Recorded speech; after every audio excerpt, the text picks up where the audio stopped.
You're just the cook. Nothing more. Those were the first words Caleb Rowan spoke to Eliza Moore when she arrived at his ranch with nothing but a worn carpet bag and a heart already shattered by loss. She'd answered his advertisement expecting coldness. She'd known enough of it since her husband died, but she never imagined that his 6-year-old daughter would change everything. The moment Maggie whispered, "Can you tuck me in too?" Eliza's carefully built walls began to crumble. What she didn't know was that saving this broken family would nearly cost her everything. If you want to see how Eliza transforms this house of silence into a home of hope, stay with me until the very end. And please, hit that like button and leave a comment with your city so I can see how far this story travels across the world. The stagecoach lurched to a stop, sending up a cloud of Wyoming dust that hung in the late afternoon light like a curtain between Eliza Moore and her uncertain future. She pressed one gloved hand against the window frame, steadying herself as the driver's rough voice called out that this was as far as he went. The Rowan Ranch lay another 2 miles up the rutted path that disappeared into the rolling grasslands ahead. Eliza gathered her carpet bag. Everything she owned in the world fit into that single piece of worn leather, and stepped down onto the hard-packed earth. The May sun was warm on her shoulders, but it did nothing to chase away the chill that had settled into her bones over the past 6 months. 6 months since Thomas died. 6 months since the fever took him in 3 brutal days, leaving her with nothing but debts and the cold judgment of a town that had no use for a childless widow of 24. The stagecoach pulled away, its wheels grinding against stone and soil, and Eliza stood alone beneath the vast blue dome of the sky. Wyoming was different from Ohio, wider, emptier, more honest in its indifference. Back home, people had whispered their cruelty behind raised hands and closed doors. Here, the land didn't bother with pretense. It simply was what it was, beautiful, harsh, and utterly unforgiving to those who came unprepared. She adjusted the pins in her dark blonde hair, tucked a loose strand behind her ear, and began walking.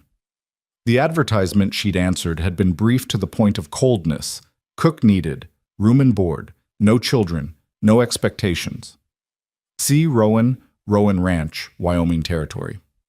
She'd written back immediately, her letter careful and measured, listing her experience in the kitchen and her willingness to work hard. His response had come 3 weeks later, just as terse.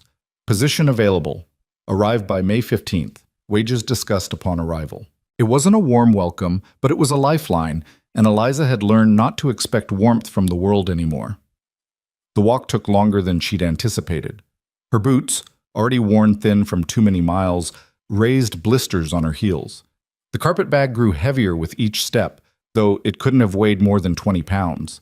By the time she crested the final rise and saw the ranch spread out below her, the sun had begun its slow descent toward the western mountains, painting everything in shades of gold and amber. The Rowan Ranch was larger than she'd imagined. The main house stood 2 stories tall, built of timber and stone, with a wide porch that wrapped around the front and eastern side. Barns and outbuildings scattered across the property. A stable, a smokehouse, what looked like a bunkhouse for ranch hands. Cattle grazed in distant pastures, and she could hear the faint sounds of men's voices carrying across the open space, though she couldn't see them yet. Eliza paused at the edge of the property, suddenly aware of how she must look. Dusty, tired, her traveling dress creased and stained from days of hard travel. She'd sold most of her good clothes to pay Thomas's debts, keeping only what she needed. Pride was a luxury she could no longer afford. She walked toward the main house, her footsteps echoing on the wooden porch steps. Before she could knock, the door swung open. The man who stood in the doorway was tall, well over 6 feet, with broad shoulders and the kind of physical presence that came from years of hard labor. His dark hair was cut short, showing the first hints of silver at the temples, and his face was weathered by sun and wind into sharp, uncompromising lines. But it was his eyes that struck her most, gray as storm clouds, assessing her with an intensity that made her want to look away. "Mrs. Moore?" It wasn't a question. "Yes, sir. Mr. Rowan, I presume?" He nodded once, his expression unchanging. "You're late. I expected you 2 days ago. The stage was delayed and I didn't ask for an explanation." His voice was level, neither warm nor particularly cold, simply stating facts. I asked you to be here by the 15th. Today is the 17th. Eliza felt heat rise to her cheeks, but she kept her voice steady. I apologize. I came as quickly as I could. For a long moment, he simply looked at her, and she had the uncomfortable feeling of being measured against some internal standard she couldn't see. Then he stepped back, opening the door wider. Come in. We'll discuss terms. The interior of the house was dim after the bright sunlight, and Eliza had to blink several times before her eyes adjusted. The front room was spacious but Spartan, furniture that was functional rather than decorative, walls bare except for a single landscape painting above the stone fireplace. Everything was clean but somehow lifeless, as if the house itself was holding its breath.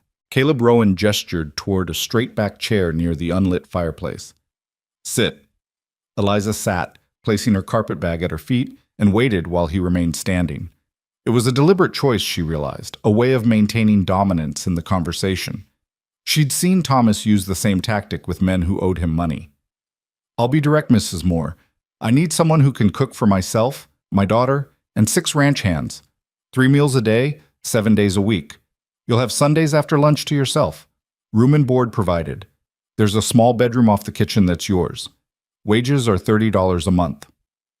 $30 was more than fair for a cook's position, especially one that included room and board.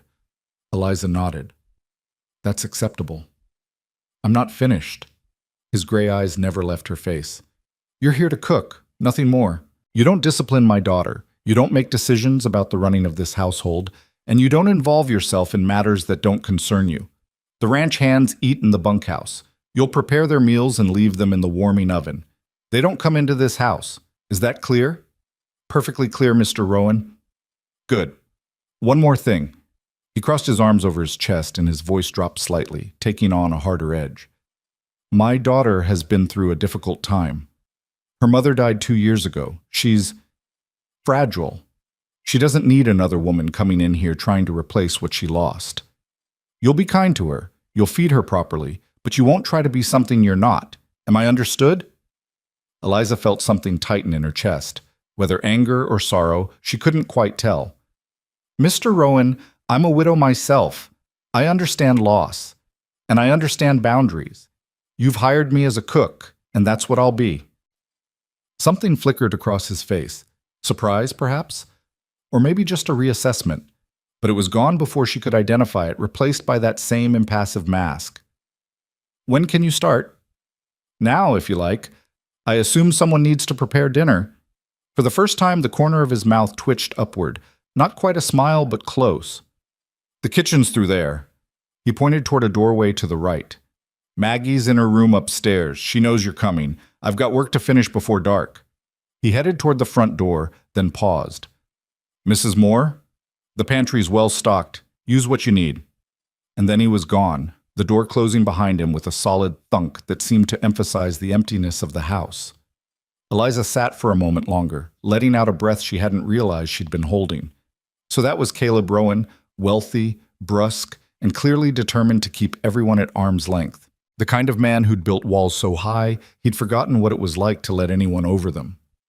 Well, she'd dealt with difficult men before. She picked up her carpetbag and made her way to the kitchen, pushing through the heavy wooden door into a space that immediately felt more welcoming than the rest of the house. The kitchen was large, with windows facing east and south that let in warm afternoon light. A cast-iron stove dominated one wall, well-maintained and radiating stored heat.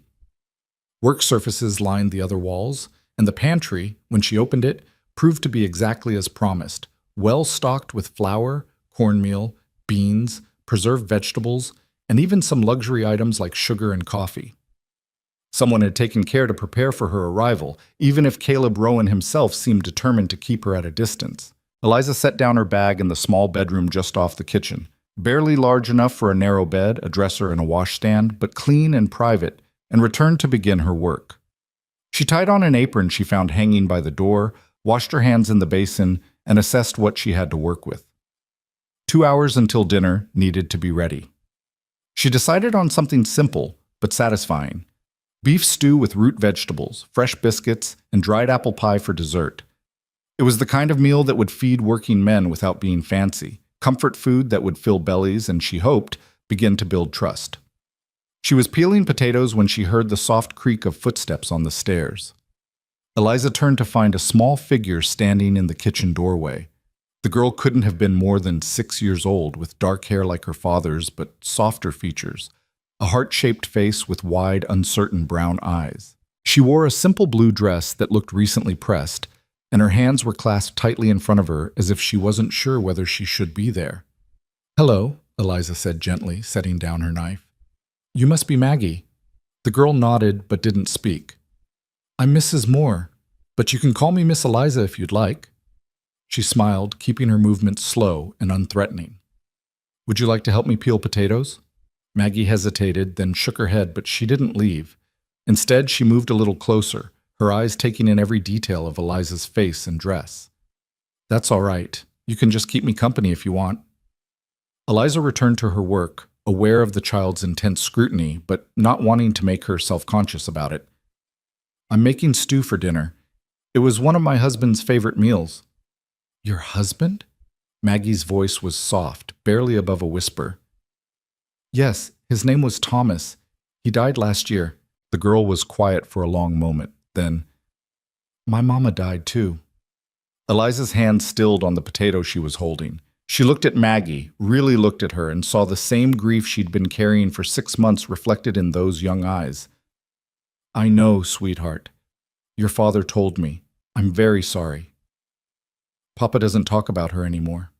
The words were spoken without accusation, just a simple statement of fact, but they hit Eliza like a physical blow.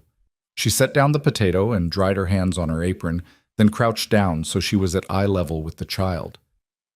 "Sometimes," she said carefully, "when people lose someone they love very much, talking about them hurts too much. So they keep quiet instead, but that doesn't mean they've forgotten. It just means the hurt is still very fresh." Maggie studied her with those two old eyes. "Does it hurt you to talk about your husband?" "Yes," Eliza admitted, "but I talk about him anyway because I don't want to forget him, and because talking about the people we've lost helps keep them with us, in a way." The girl considered this. Then, without warning, she took a step forward and wrapped her small arms around Eliza's neck. It was a brief embrace, over almost as soon as it began, but it left Eliza's eyes burning with unshed tears. "I think you're nice," Maggie whispered, then turned and ran from the kitchen before Eliza could respond. Eliza stayed crouched on the floor for a long moment, one hand pressed to her chest where her heart was beating too fast. She hadn't expected this, hadn't expected the immediate connection with this grieving child, hadn't expected to feel anything except the numb professionalism she'd cultivated over the past months. But Maggie Rowan had just broken through her carefully maintained distance with nothing more than a question and a hug. "Oh no," Eliza thought. "This is dangerous." Caleb Rowan had been clear. Don't get attached. Don't try to replace what was lost.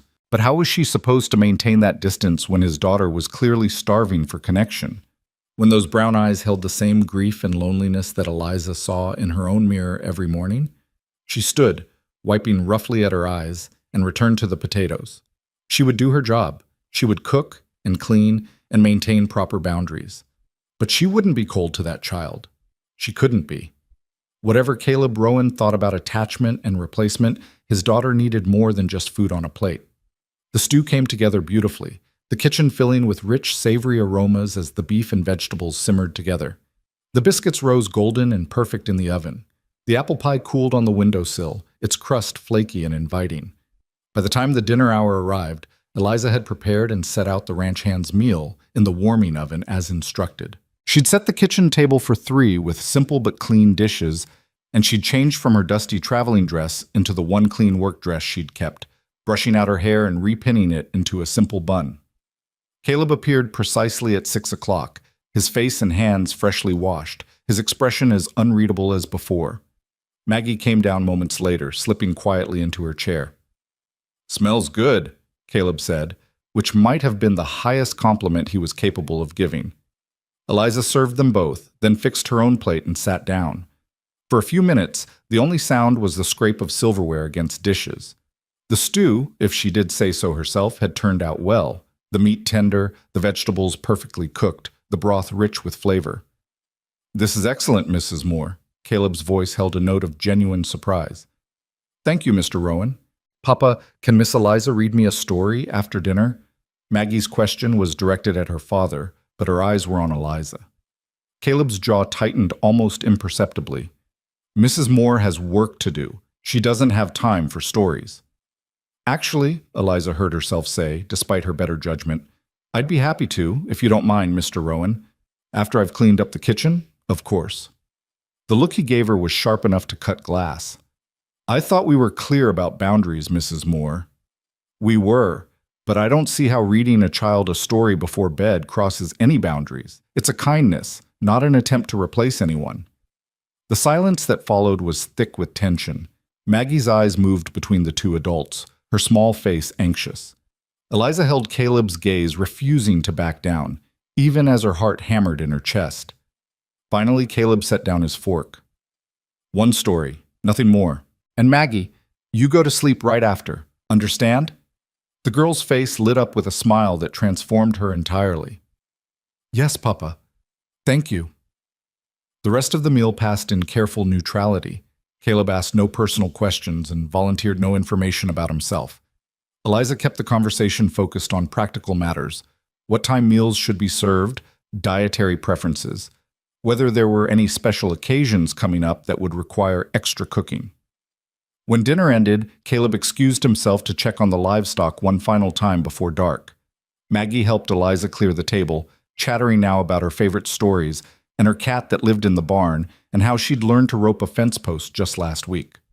"Your father must be very proud," Eliza said as she washed dishes in the basin. "I don't know. He doesn't say." Maggie dried a plate carefully, her small face serious again. "He used to smile more before Mama died. Now he mostly just works." Eliza's hand stilled in the warm water. "Grief does different things to different people, sweet girl. Some people cry, some people get angry, some people just keep moving, because if they stop, they're afraid they'll fall apart.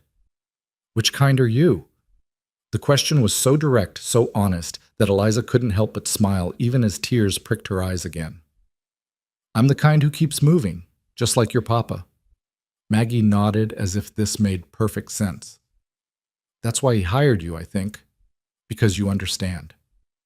Out of the mouths of babes, Eliza thought, maybe this 6-year-old had more wisdom than either of the adults in this house. After the dishes were done and the kitchen tidied, Eliza followed Maggie upstairs to her bedroom. It was a sweet room, painted pale yellow, with lace curtains and a bed covered in a beautiful quilt. But like the rest of the house, it felt somehow empty. Toys lined up too neatly on shelves, books stacked with military precision, everything in its place but nothing lived in. "Which story would you like?" Eliza asked, examining the small bookshelf. "The one about the princess who saves herself." Eliza smiled and pulled out a worn copy of a fairy tale collection. She settled into the chair beside Maggie's bed and began to read, her voice soft and steady in the quiet room. The story was about a princess imprisoned in a tower who learned to weave rope from her own hair, creating a ladder to freedom.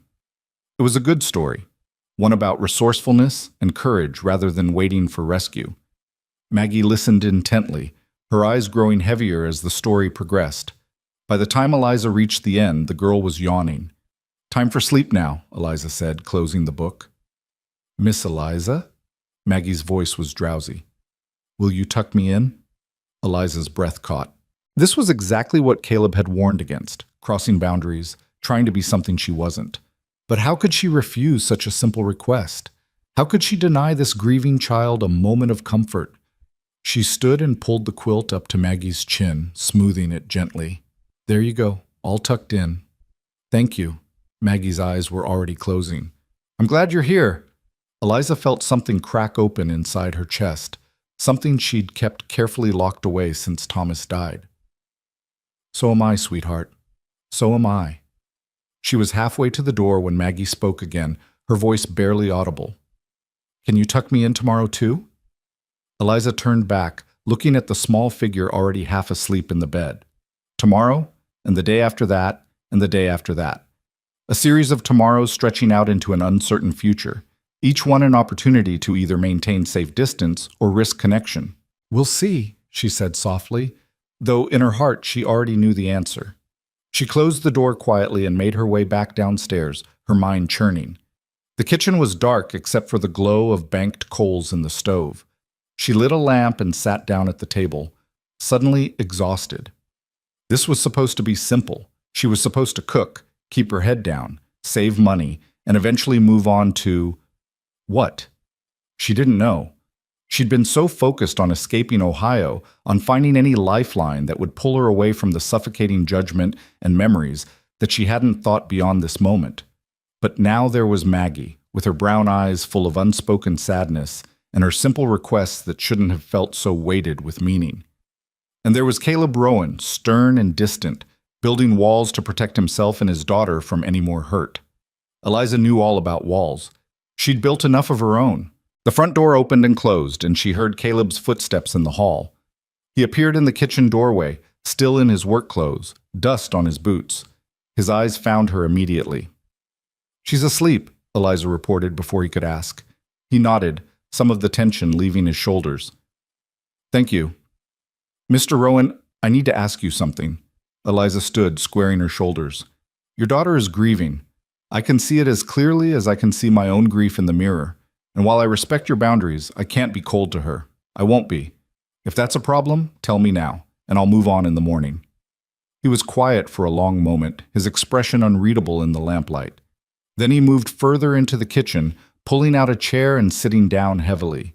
He looked tired, not just physically, but bone-deep exhausted in a way that had nothing to do with ranch work. 2 years, he said finally. "It's been 2 years since Sarah died. Fever took her in less than a week. One day she was laughing and planning Maggie's birthday party, and the next—" He rubbed a hand over his face. "I thought time would help. I thought if I just kept things stable, kept the routine, Maggie would adjust. But she's not adjusting. She's just fading, like a flower that doesn't get enough sun." "Children need more than stability," Eliza said gently. "They need warmth, connection, permission to feel their feelings instead of burying them." "Like I'm doing, you mean?" It wasn't really a question. "I don't presume to judge you, Mr. Rowan. Everyone handles grief differently. But you think I'm handling it wrong?" Eliza chose her words carefully. "I think you're protecting your daughter the best way you know how.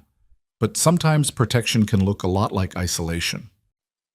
He looked at her then, really looked at her, and for the first time she saw past the walls to the man beneath, a man who was just as lost as his daughter, just as desperate for relief from the weight of grief, but who'd convinced himself that feeling less was the same as hurting less.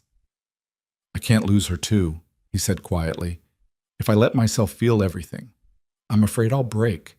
And if I break, who takes care of Maggie?" "Maybe," Eliza said, "you don't have to do it all alone." The words hung in the air between them, full of meaning neither of them was quite ready to acknowledge. Caleb stood abruptly, the moment broken. "It's late. You should rest. Tomorrow's a full day." He paused at the door. "Mrs. Moore? You can read to Maggie every night if you want, and if she asks you to tuck her in—" He didn't finish the sentence, but his meaning was clear. "Thank you, Mr. Rowan." He nodded once and disappeared into the dark hallway. Eliza heard his footsteps on the stairs, then the quiet closing of a door somewhere above. She sat alone in the kitchen for a little while longer, watching the lamplight flicker across the walls. Outside, the Wyoming night was alive with sounds, crickets chirping, cattle lowing in distant pastures, the wind moving through new grass. It was so different from Ohio, where every sound had been familiar, where Thomas's absence had echoed in every room of their small house. Here, she was starting over. Not because she wanted to forget Thomas. She would never forget him. But because staying in that house, in that town, would have meant drowning in memories until there was nothing left of her but grief. Caleb Rowan understood that, she realized. He'd seen it in her immediately, recognized a kindred spirit trying to outrun pain by keeping moving. But Maggie was just a child who'd lost her mother and was slowly losing her father to his own fear of feeling. And maybe, just maybe, Eliza could help with that. Not by replacing what was lost, that was impossible, but by showing them both that it was safe to feel again. That opening your heart didn't mean betraying the memory of those who were gone. It was a dangerous thing she was considering. Getting attached to this child, to this broken family, meant risking her own heart all over again. It meant the possibility of more loss, more pain. But as Eliza finally turned down the lamp and made her way to her small bedroom, she found she was willing to take that risk. Because the alternative, going through life numb and disconnected, never letting anyone close, wasn't really living at all. It was just existing. And Eliza Moore had already spent too many months merely existing. Tomorrow, she decided, she would begin to live again. And maybe, if she was lucky and brave enough, she could help Caleb and Maggie Rowan do the same. The first full week at the Rowan Ranch passed in a rhythm that was both exhausting and oddly comforting. Eliza rose before dawn each morning, the sky still dark and studded with stars, to light the stove and begin breakfast preparations. By the time the sun crested the eastern hills, painting the grasslands in shades of rose and gold, she had coffee brewing and bacon sizzling in the cast-iron skillet. The ranch hands' meals were portioned and waiting in the warming oven by 6 o'clock sharp, and the kitchen table was set for 3. Caleb appeared each morning at precisely 6:15, his face freshly shaved, his dark hair still damp from washing. He would nod his greeting, never quite meeting her eyes, pour himself coffee, and wait in silence until Maggie came downstairs. The girl always entered tentatively, as if uncertain of her welcome, but her face would light up when she saw Eliza at the stove. "Good morning, Miss Eliza," she'd say, and those 3 words became the brightest part of Eliza's day. "Good morning, sweetheart. Did you sleep well?" It was always the same exchange, comfortable in its predictability, and Caleb never objected. In fact, Eliza noticed that his shoulders would relax slightly when Maggie smiled, as if some tension he'd been carrying eased just a fraction. Breakfast was usually pancakes or eggs with bacon, occasionally biscuits with sausage gravy that made the ranch hands send back their empty containers with what Eliza could only interpret as satisfied groans. Maggie would chatter about her dreams, or the barn cat's new kittens, or the wildflowers blooming near the creek, filling the silence her father maintained. Caleb listened, Eliza noticed, even when he didn't respond. His eyes would track his daughter's animated gestures, and sometimes, just sometimes, the corner of his mouth would twitch upward. After breakfast, Caleb would disappear to manage the ranch, and Maggie would hover near Eliza as she cleaned the kitchen and began preparations for the midday meal. The child was hungry for company in a way that broke Eliza's heart. She would pull a chair up to the work counter and watch with rapt attention as Eliza kneaded bread dough or peeled vegetables, asking endless questions about cooking in Ohio and what it was like to be married. "Did you love your husband very much?" Maggie asked one morning, her chin propped on her hands as she watched Eliza roll out pie crust. Eliza paused, the rolling pin heavy in her hands. "Yes, I did. Very much. Papa loved Mama like that. I could tell because he used to look at her the way the sun looks at the flowers, like he was helping her grow." The metaphor was so unexpectedly beautiful that Eliza had to blink back tears. "That's a lovely way to describe it, Maggie. I don't think he looks at anything that way anymore." The girl's voice was matter-of-fact, but there was an undertone of sadness that no 6-year-old should have to carry. "Do you think he'll ever be happy again?" Eliza set down the rolling pin and moved to sit beside Maggie, flour dusting her apron. "I think happiness doesn't leave us forever, even when we lose someone. It just takes a vacation. And slowly, bit by bit, it comes back. Not the same way it was before, but in new ways." "Has your happiness come back?" "Some of it," Eliza admitted. "Being here helps. Having work to do. And meeting you helps very much." Maggie's smile was like sunrise. "Really?" "Really and truly." The girl threw her arms around Eliza's neck with the wholehearted enthusiasm of childhood, and Eliza held her close, breathing in the scent of sunshine and innocence. When they separated, Maggie's eyes were bright with something that looked like hope. "Will you teach me to make pie?" "I would love to teach you to make pie." They spent the rest of the morning covered in flour, Maggie's small hands clumsily mimicking Eliza's practiced movements.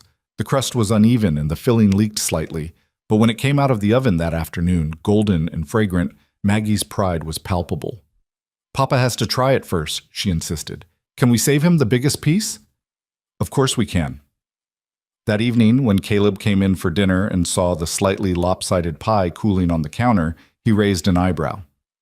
"Did we have a flour explosion?" Maggie giggled. Actually giggled, a sound Eliza suspected hadn't been heard in this house for far too long. "Miss Eliza taught me to make pie. You have to try it, Papa. I made it almost all by myself." Something shifted in Caleb's expression, so subtle Eliza almost missed it. His eyes moved from the pie to his daughter's flour-dusted face to Eliza, still wearing her apron and probably looking just as messy as Maggie. When he spoke, his voice was gentler than she'd heard it before.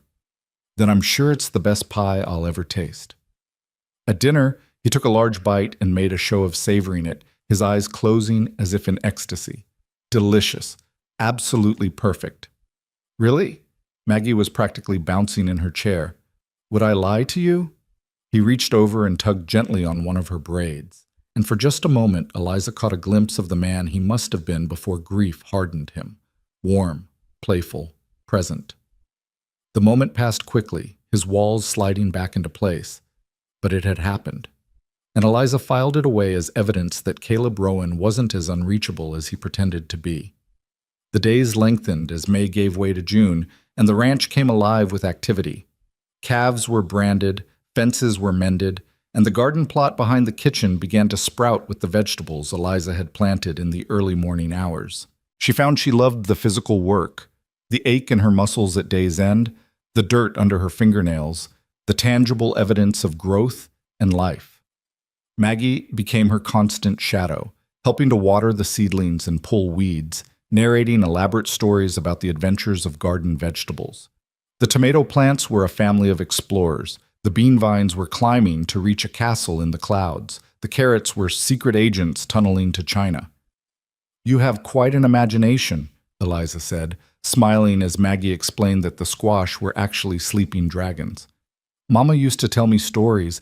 She said imagination makes everything more interesting." "Your mama was very wise." "Do you think she can see me? From heaven?" Eliza sat back on her heels, considering her answer carefully. "I think that the people who love us never really leave us. They stay in our memories and our hearts, and in that way, they're always with us. Papa says we shouldn't talk about Mama because it makes us sad." "Being sad isn't always bad, Maggie. Sometimes we need to be sad to remember how much we loved someone. And then, after we're done being sad for a while, we can remember all the happy times without it hurting quite so much."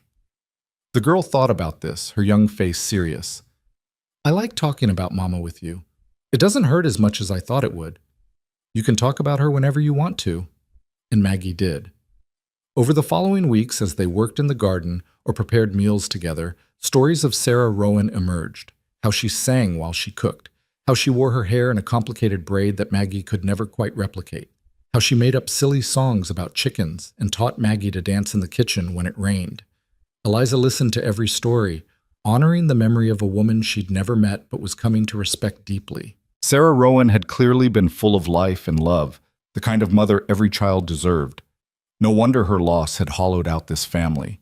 But slowly, almost imperceptibly, the house began to change. Maggie laughed more often. She brought wildflowers inside and arranged them in mason jars, scattering color throughout the previously stark rooms. She sang the silly songs her mother had taught her, her voice echoing through the hallways, and Caleb, though he remained largely silent, seemed to soften around the edges. He began arriving for dinner a few minutes early, watching from the doorway as Maggie helped Eliza set the table. He asked about the garden's progress. He brought Eliza a wooden crate one evening, saying he'd noticed she was running out of storage space in the pantry and had built this in his workshop. "Thank you, Mr. Rowan," Eliza said, genuinely touched by the gesture. "This is very thoughtful." He shrugged, uncomfortable with the gratitude. "Just practical. Can't have a cook without proper storage." But his eyes betrayed him. There was something softer there, something that looked almost like pleasure at being able to help. The ranch hands, who initially kept their distance, began finding excuses to linger near the kitchen. Eliza would find them checking the woodpile or inspecting the garden fence at times that coincidentally aligned with when she was taking fresh bread or pies out of the oven. She started leaving extra portions out, and the men would nod their thanks, gruff but appreciative. "Ma'am, that's the best fried chicken I've had since my mother passed," one of them said one evening, hat in hand, looking embarrassed by his own boldness. I'm glad you enjoyed it. We all do. The boss has been easier lately. Think it's 'cause the food's better, and 'cause little Maggie's smiling again. After he left, Eliza stood in the kitchen, that comment settling over her like a warm blanket.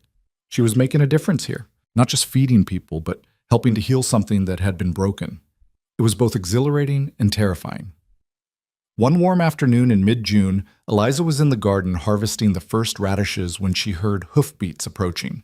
She looked up to see a wagon pulling into the yard, driven by a woman in her 50s with iron-gray hair and a no-nonsense expression.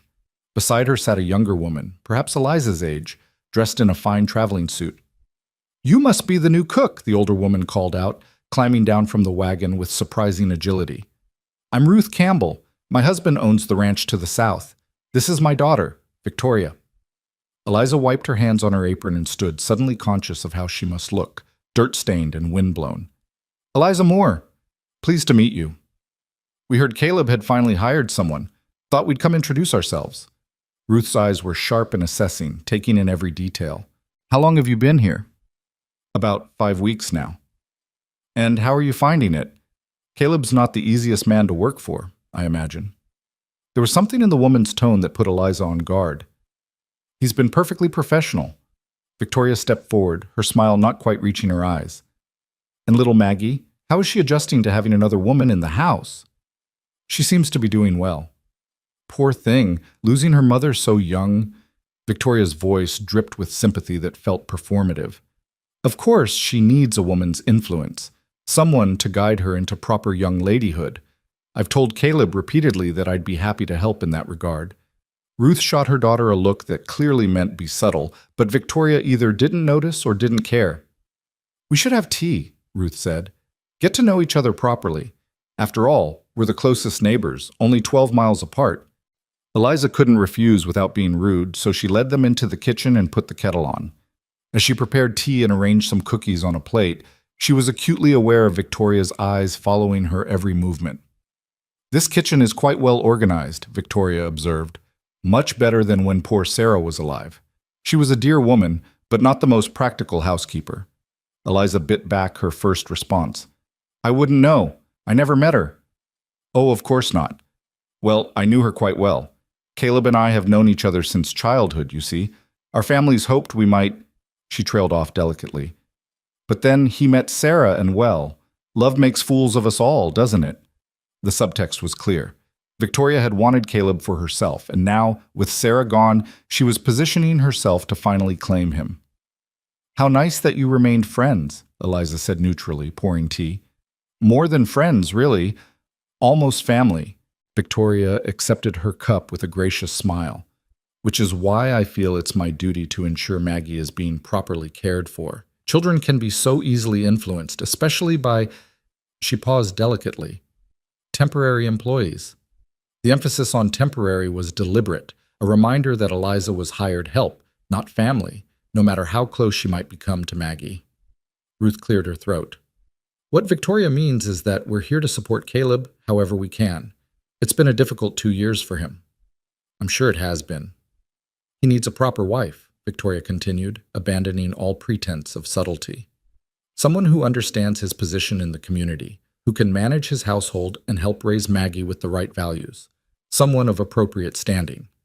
I'm sure Mr. Rowan is capable of making his own decisions about his future," Eliza said carefully. "Of course he is, but men often need gentle guidance in such matters." Victoria's smile was as sharp as a knife. "I just wanted to make clear for your sake that any inappropriate attachments would be unwise for everyone involved." Eliza set down her teacup with enough force to make it rattle. "Mrs. Campbell." "Miss Campbell," Victoria corrected smoothly. "Miss Campbell, I am Mr. Rowan's cook, nothing more, nothing less. Any assumptions you're making are entirely your own." "I'm sure they are." Victoria's tone suggested she believed no such thing. But a word of advice from one woman to another: don't mistake a grieving man's momentary kindness for something deeper. You'll only end up hurt. Before Eliza could respond, the kitchen door swung open and Maggie burst in, her face flushed with excitement. "Miss Eliza, you should see the kittens! They're—" She stopped short, seeing the visitors. "Oh, hello, Miss Victoria." The coolness in the child's voice was unmistakable. "Maggie, darling." Victoria stood, arms outstretched. "Come give me a hug." Maggie took a deliberate step closer to Eliza instead. "We're very busy right now. Miss Eliza is teaching me about gardening." "How lovely, but surely you can spare a moment for old friends." Victoria's smile remained fixed, but her eyes had gone hard. "Your father and I were just discussing the other day how you need more structured education. Perhaps music lessons? Embroidery?" "I like gardening and cooking better." "Yes, well, those are fine skills for certain types of women." Victoria's gaze flicked meaningfully to Eliza. "But a young lady of your position needs to learn more refined accomplishments." Mama said the best accomplishment was being kind to people. The room went very still. Victoria's smile finally slipped, replaced by something colder. "Your mother was a saint, of course, but she's gone now, and someone needs to guide you properly." "Miss Eliza guides me just fine." Ruth stood abruptly. "We should go. Thank you for the tea, Mrs. Moore." "Yes," Victoria added, her tone clipped. "We wouldn't want to overstay our welcome. Please tell Caleb I stopped by, and that I'll be at the church social on Sunday. I hope he'll save me a dance." After they left, Maggie sagged against Eliza's side. "I don't like her." "Maggie, Mama didn't like her either. I heard her tell Papa once that Miss Victoria was like a pretty dress with scratchy lining, nice to look at but uncomfortable to wear." Eliza couldn't help but laugh, though she tried to cover it with a cough. "That's not a kind thing to say, even if, well, we should always try to see the best in people." "Even when they're mean to you?" "Especially then. Being kind doesn't mean letting people hurt you, but it does mean not stooping to their level." Maggie considered this. "You're much nicer than Miss Victoria, and prettier too." "Beauty is subjective, sweetheart." "What does subjective mean?" "It means different people like different things. What one person thinks is beautiful, another person might not." "Well, I think you're the most beautiful person I've ever seen. Except for Mama. You're different beautiful, but the same amount." She hugged Eliza tightly. "Don't let Miss Victoria make you leave, okay? Promise?" Eliza held the child close, breathing in the scent of sunshine and innocence, and felt her heart crack a little wider. "I promise I won't leave unless I absolutely have to." It was a careful promise, one that left room for circumstances beyond her control, but Maggie accepted it with the faith of childhood. As they returned to the garden, Eliza couldn't shake Victoria's words. Don't mistake a grieving man's momentary kindness for something deeper. But what if it wasn't mistake? What if the connection growing between them, tentative and unacknowledged as it was real? And more importantly, what was she supposed to do about it? That evening, Caleb arrived for dinner with a dark expression and mud splattered across his shirt. "We've got a problem with the water supply. One of the main irrigation channels collapsed. I'll be working late all week to fix it." "I'll keep your dinner warm," Eliza said. "Don't bother. I'll eat cold." He paused, noticing Maggie's subdued mood. "What's wrong, little one?" "Miss Victoria came by today." Caleb's jaw tightened. "What did she want?" "She wanted to remind everyone that she exists," Maggie said with surprising asperity. "And she was mean to Miss Eliza." His eyes snapped to Eliza. "Mean how?" "It wasn't," Eliza began. "She said Miss Eliza was just temporary and shouldn't get inappropriate attachments." Maggie's voice was indignant. "And she said I needed refined accomplishments, whatever those are." Caleb closed his eyes briefly, and when he opened them, they were stormy. "I'll speak with her." "That's not necessary," Eliza started. "It is necessary. Victoria has been persistent since Sarah died. I've tried to be diplomatic about it, but clearly I haven't been clear enough." He looked at Eliza directly for the first time in days. "You're not temporary, Mrs. Moore. Not unless you choose to be. And Maggie doesn't need refined accomplishments. She needs to be a child." The words hung in the air, weighted with more meaning than their surface suggested. Not unless you choose to be. It was the closest he'd come to admitting that he valued her presence beyond her cooking skills. "Thank you, Mr. Rowan," Eliza said quietly. He nodded once, then turned to his daughter. And you, Miss Maggie, did exactly right defending someone you care about. Your mother would be proud. Maggie's face lit up. Really? Really and truly. After dinner, as Eliza cleaned the kitchen, she heard Caleb's voice drifting down from upstairs, the low rumble of him reading to Maggie. It had become a new routine in the past week. Eliza would read the first story, then Caleb would appear for the second, the three of them forming a strange, unspoken partnership in caring for this child. Later, after Maggie was asleep, Caleb came down to the kitchen for coffee.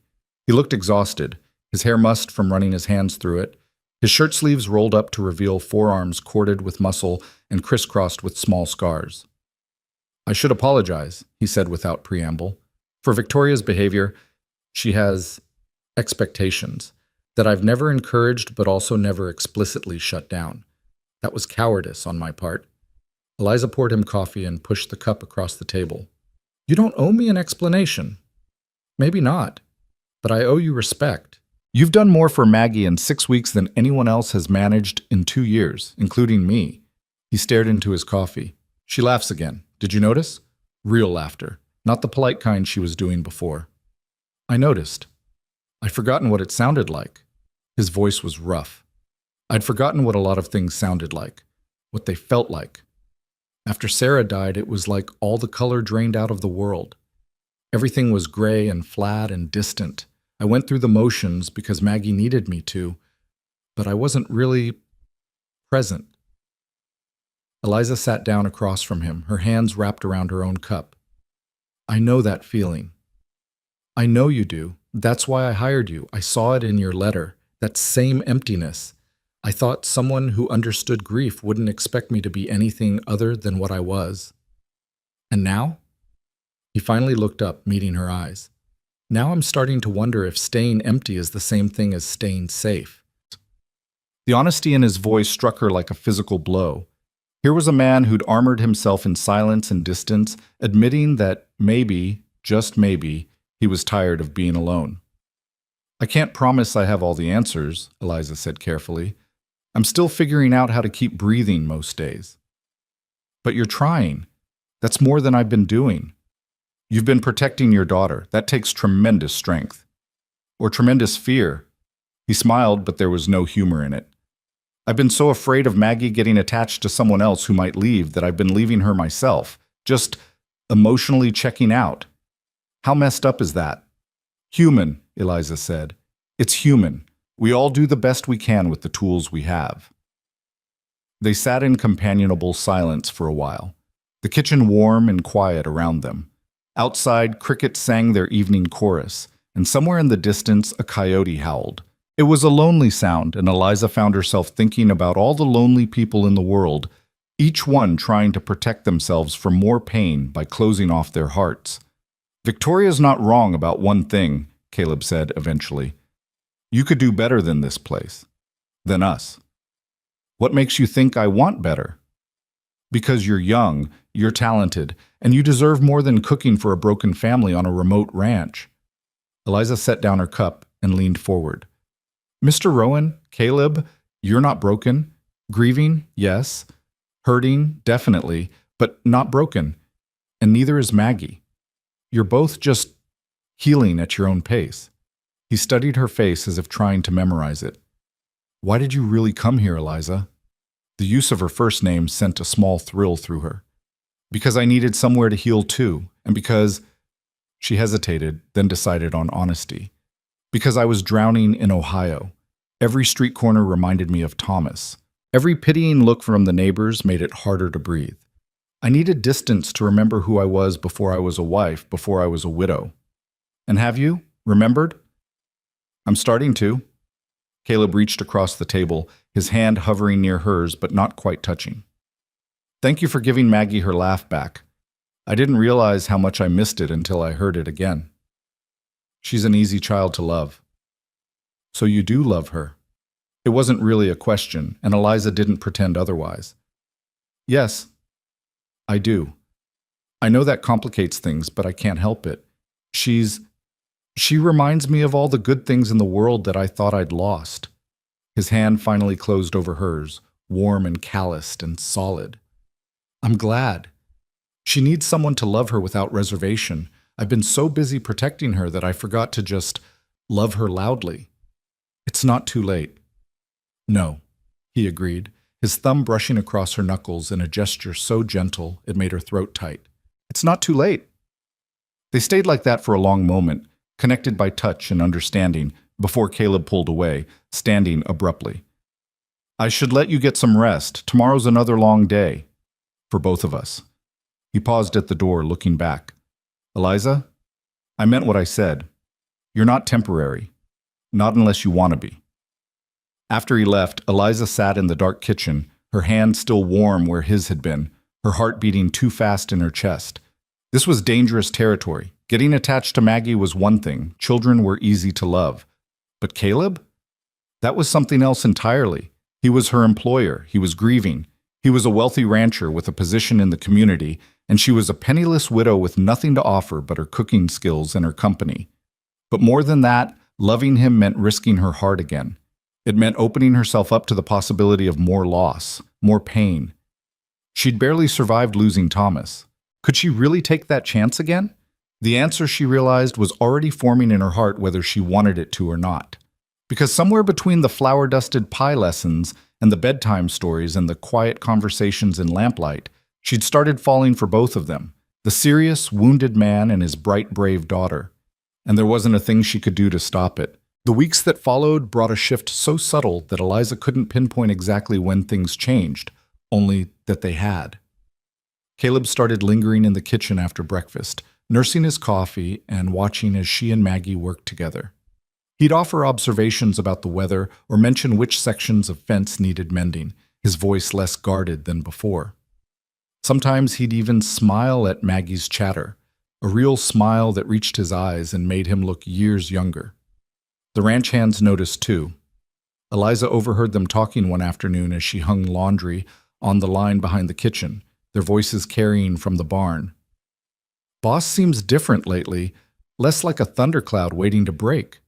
It's the woman. She's good for him. Good for the little girl, too. Think he's sweet on her? Man would have to be blind not to be.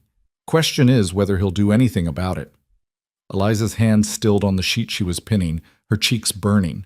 She knew she should move, make her presence known, but she found herself frozen, wanting to hear more even as shame heated her face. He won't. Too wrapped up in his grief still. Besides, Victoria Campbell's been circling like a hawk. Her mama's already planning the wedding, I'd wager. Victoria Campbell's got ice water in her veins. That cook's got fire. My money's on the fire.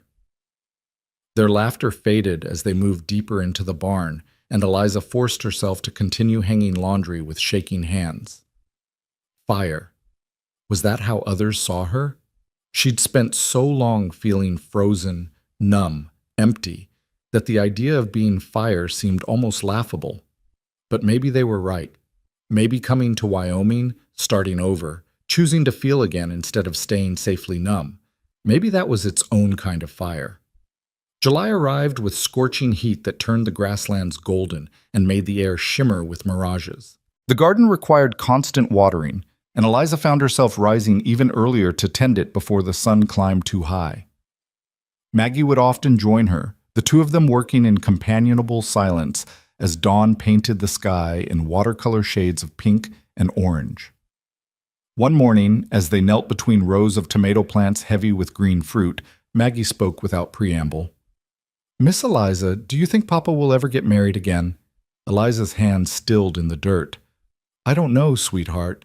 That's something only your father can decide." "Would you be sad if he did?" The question was too perceptive for a 6-year-old, and Eliza chose her words carefully. "I would want him to be happy, and you to be happy. That's what matters most." "But would you be sad?" Maggie persisted, her brown eyes searching Eliza's face. "I suppose it would depend on who he married. If she was kind to you and made him smile, then I'd be happy for you both." "What if it was Miss Victoria?" Eliza couldn't help the small shudder that ran through her. "Does your father seem interested in Miss Victoria?" "No, but she keeps coming around. She was here again yesterday while you were at the general store. She brought a cake that Papa fed to the chickens after she left." Despite herself, Eliza laughed. "He didn't." "He did. He said it tasted like sweetened sawdust and the chickens deserved better, Maggie giggled.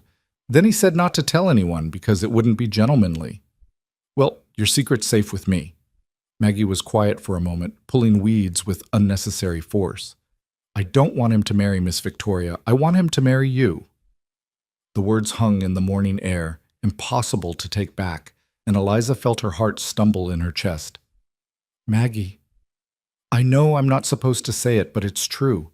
You make everything better. The house feels like a home again. Papa smiles sometimes. I'm not scared all the time anymore. Scared of what? The girl's voice dropped to barely a whisper. That he'll disappear too, like Mama did. That one day, I'll wake up and he'll be gone and I'll be all alone. Eliza pulled Maggie into her arms, holding her tight as the child's small body shook with suppressed sobs. Oh, sweetheart, your papa isn't going anywhere. He loves you so much. But what if something happens? What if he gets sick like Mama? What if there's an accident? The words tumbled out in a rush, all the fears Maggie had been holding inside finally breaking free. At least if he married you, I'd still have someone. You wouldn't leave me, would you? I'm not going anywhere, Eliza promised, rocking her gently. Not unless you want me to. But Maggie, you need to talk to your papa about these fears. He needs to know how scared you've been. I can't. It would make him sad. He's already sad, honey. And knowing that you're scared would help him understand what you need from him. They stayed that way until Maggie's tears subsided, the sun climbing higher and chasing away the coolness of dawn. When they finally returned to the house, Maggie's eyes were red, but her shoulders seemed lighter, as if sharing her fears had eased their weight. That afternoon, while Eliza was preparing chicken for dinner, Caleb appeared in the kitchen doorway looking troubled. Can we talk? Of course. She wiped her hands on her apron and gestured to the table. Coffee? Please. She poured 2 cups and sat across from him, noting the tension in his jaw, the way his hands gripped the coffee cup too tightly. What's wrong? Maggie came to find me in the barn earlier. She was crying. His voice was rough. She told me she's been afraid I'm going to die, that she'd be left alone. How did I not know? How did I not see that she was carrying that around? Eliza reached across the table, covering his hand with hers. Because you've been carrying your own grief, and because children are good at hiding what they think will upset the adults they love. She said she talked to you this morning, that you told her she should tell me. He turned his hand over, lacing his fingers through hers. Thank you for seeing what I couldn't, for helping her find the courage to speak. She's a brave girl. She just needed permission to be scared. She also said, he paused, his thumb tracing circles on her palm in a gesture that made her breath catch. She said she wishes I would marry you. The kitchen suddenly felt too warm, too small.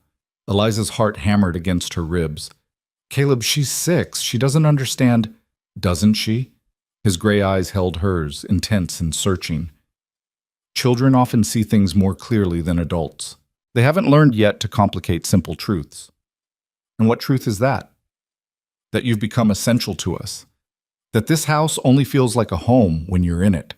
That I wake up in the morning and the first thing I think about is whether you'll be wearing your blue dress or your gray one. That I find excuses to come inside just to hear your voice. He squeezed her hand gently. Eliza, I'm falling in love with you.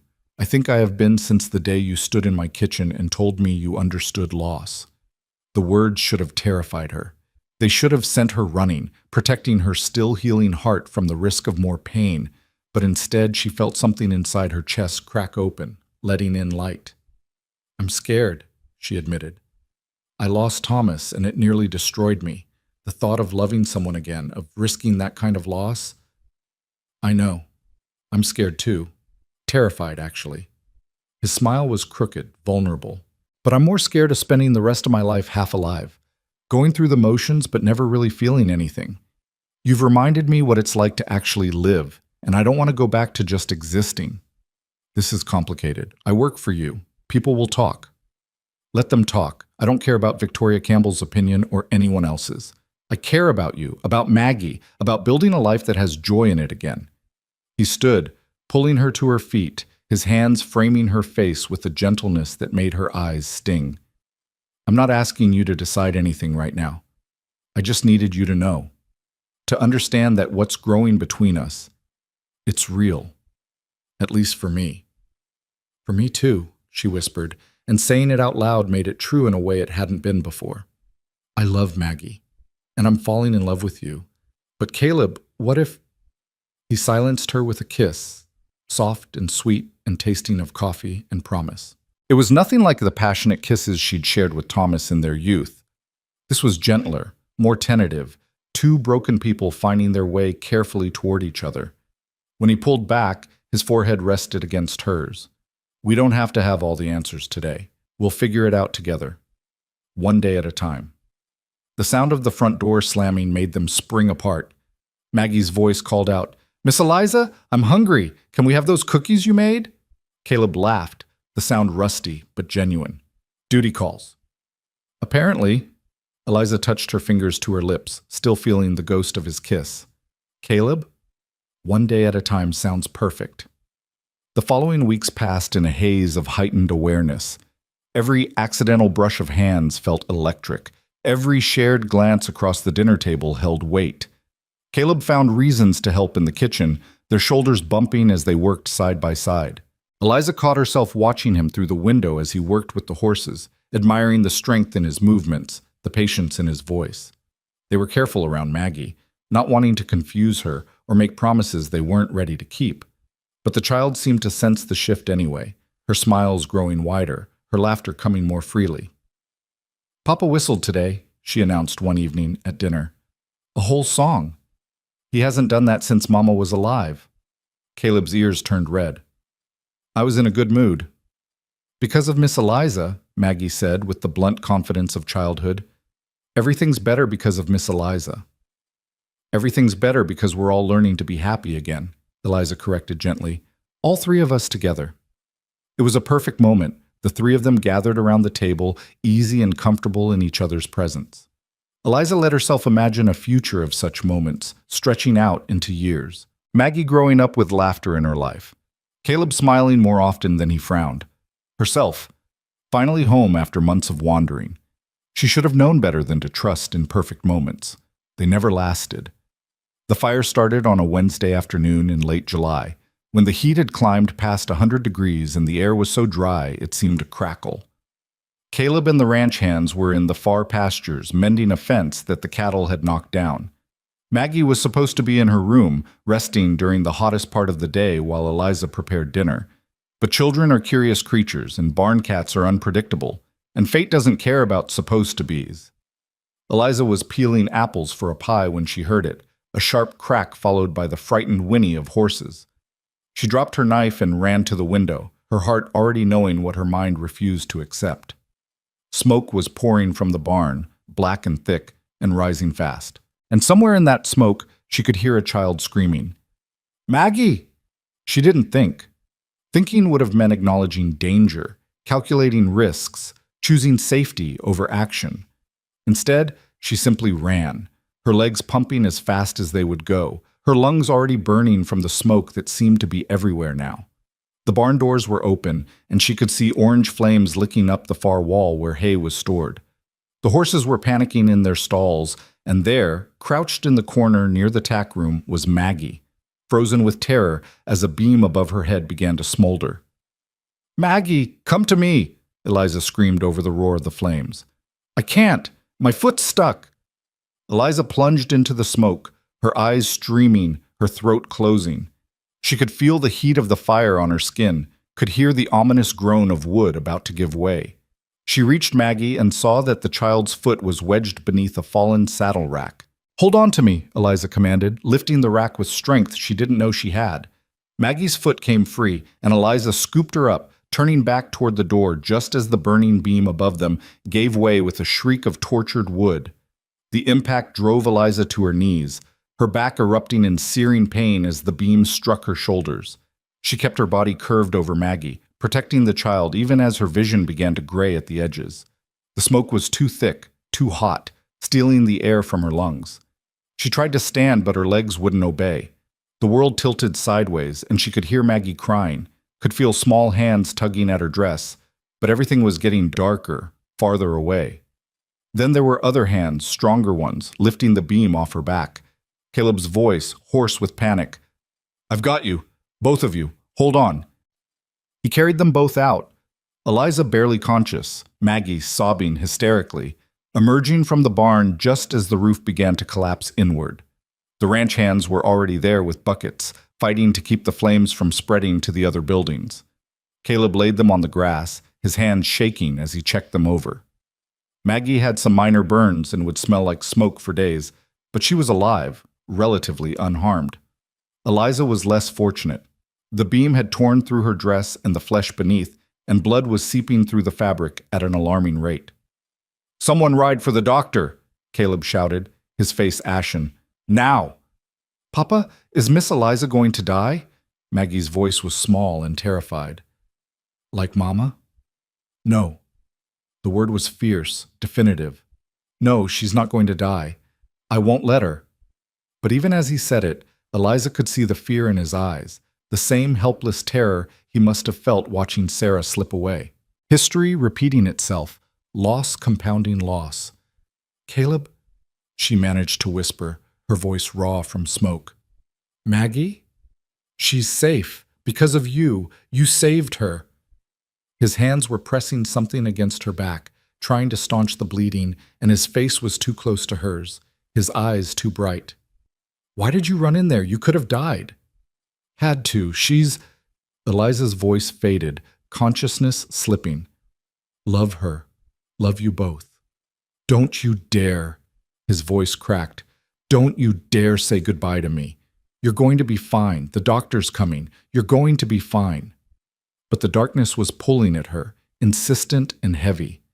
The last thing she heard before it claimed her was Caleb's voice breaking on her name and Maggie's sobs, and the distant crackling of fire consuming the barn that had nearly consumed them all. When consciousness returned, it came in fragments, pain lancing through her back, the smell of antiseptic and smoke, voices speaking in low, urgent tones.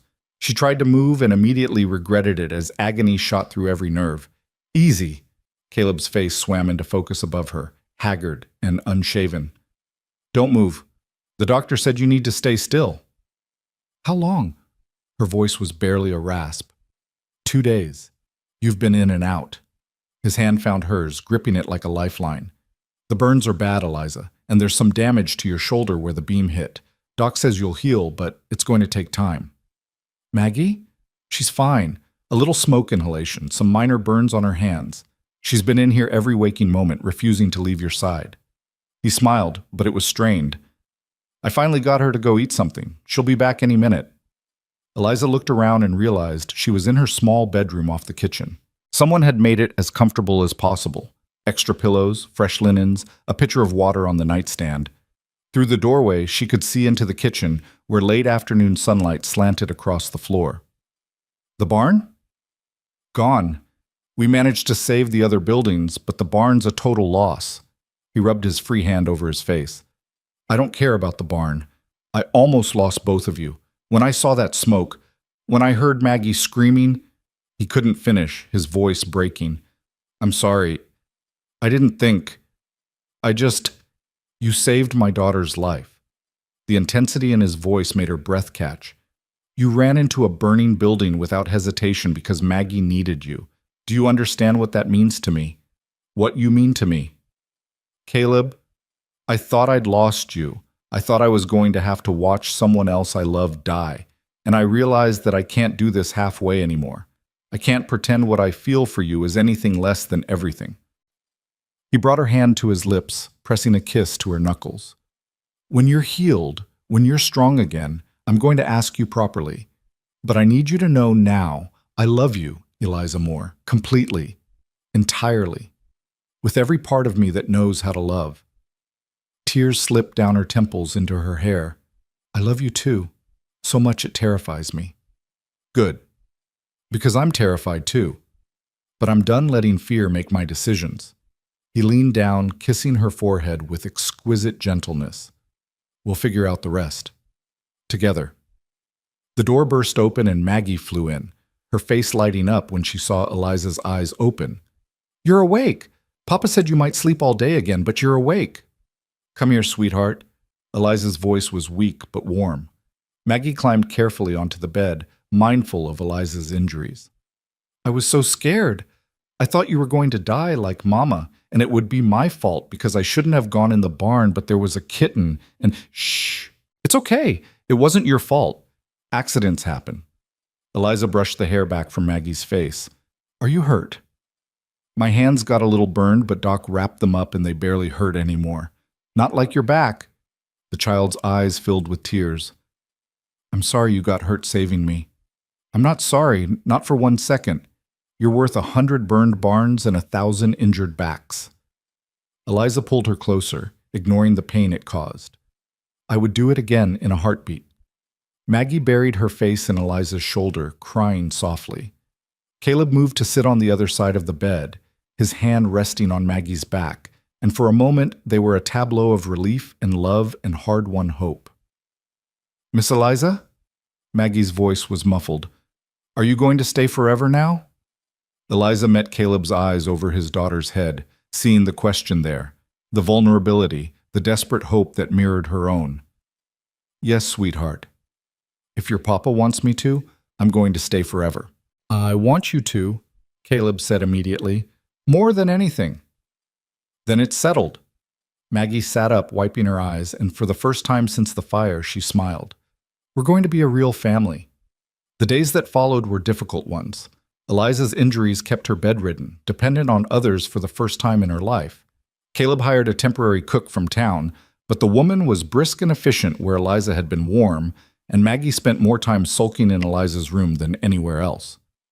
"I don't like Mrs. Henderson," she announced one afternoon. "She made soup that tasted like dishwater." "Be kind," Eliza chided gently. "She's doing her best."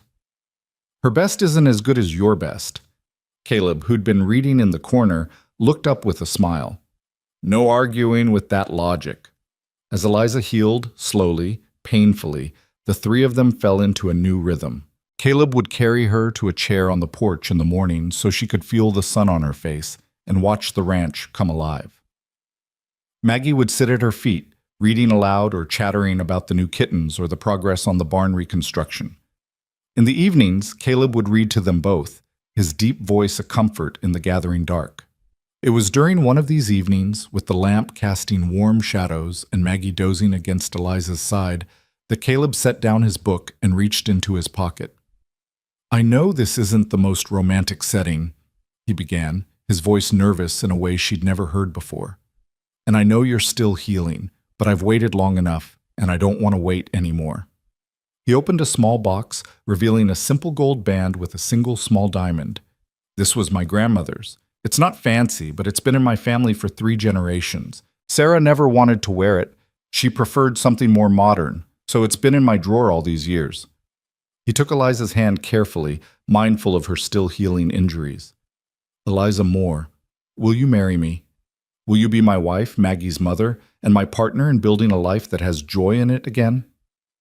Maggie sat bolt upright, suddenly wide awake. "Are you asking? Are you really asking?" "I'm really asking." Caleb's eyes never left Eliza's face. "What do you say?" What could she say? This man and his daughter had become her whole world, had reminded her that life after loss was possible, that love was worth the risk. Thomas would want her to be happy, she realized. He would want her to embrace this second chance, instead of clinging to grief out of some misguided sense of loyalty. "Yes," she said, her voice clear despite her tears. "Yes, I'll marry you." Maggie shrieked with joy, bouncing on the bed hard enough to make Eliza wince. Caleb slipped the ring onto her finger, a perfect fit, and kissed her with a tenderness that promised forever. "We're a family now," Maggie declared. "A real, actual family." "We were already a family," Caleb corrected gently. "This just makes it official." And as Eliza sat there, ring on her finger and her future suddenly bright with possibility, she realized he was right. They'd been a family since that first morning when Maggie had asked for a story, since Caleb had let his walls crack enough to let her see the man beneath. The fire hadn't created their bond. It had simply revealed how unbreakable that bond already was. She'd come to Wyoming empty and alone, expecting nothing more than a job and a place to hide from her grief. Instead, she'd found a home, a purpose, and a love she'd thought she'd never experience again. The road ahead wouldn't be easy. Her injuries would take months to fully heal. There would be gossip to face, Victoria Campbell's inevitable fury, the challenges of blending their lives completely. But none of that mattered, not really, because they would face it together. 3 broken people had found each other beneath the wide Wyoming sky, and in finding each other, they'd begun to heal. The house that had been silent and empty now rang with laughter and life.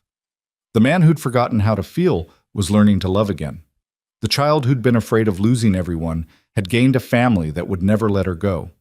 And the widow who'd thought her capacity for joy had died with her husband discovered that the heart had an infinite capacity to love, if only you were brave enough to open it. As night fell and Maggie finally drifted off to sleep, Caleb carried her to her own bed before returning to sit beside Eliza. They didn't speak, didn't need to. The silence between them was comfortable, full of promise and understanding, and the quiet certainty that they'd found something rare and precious. Tomorrow, the work of building their future would begin.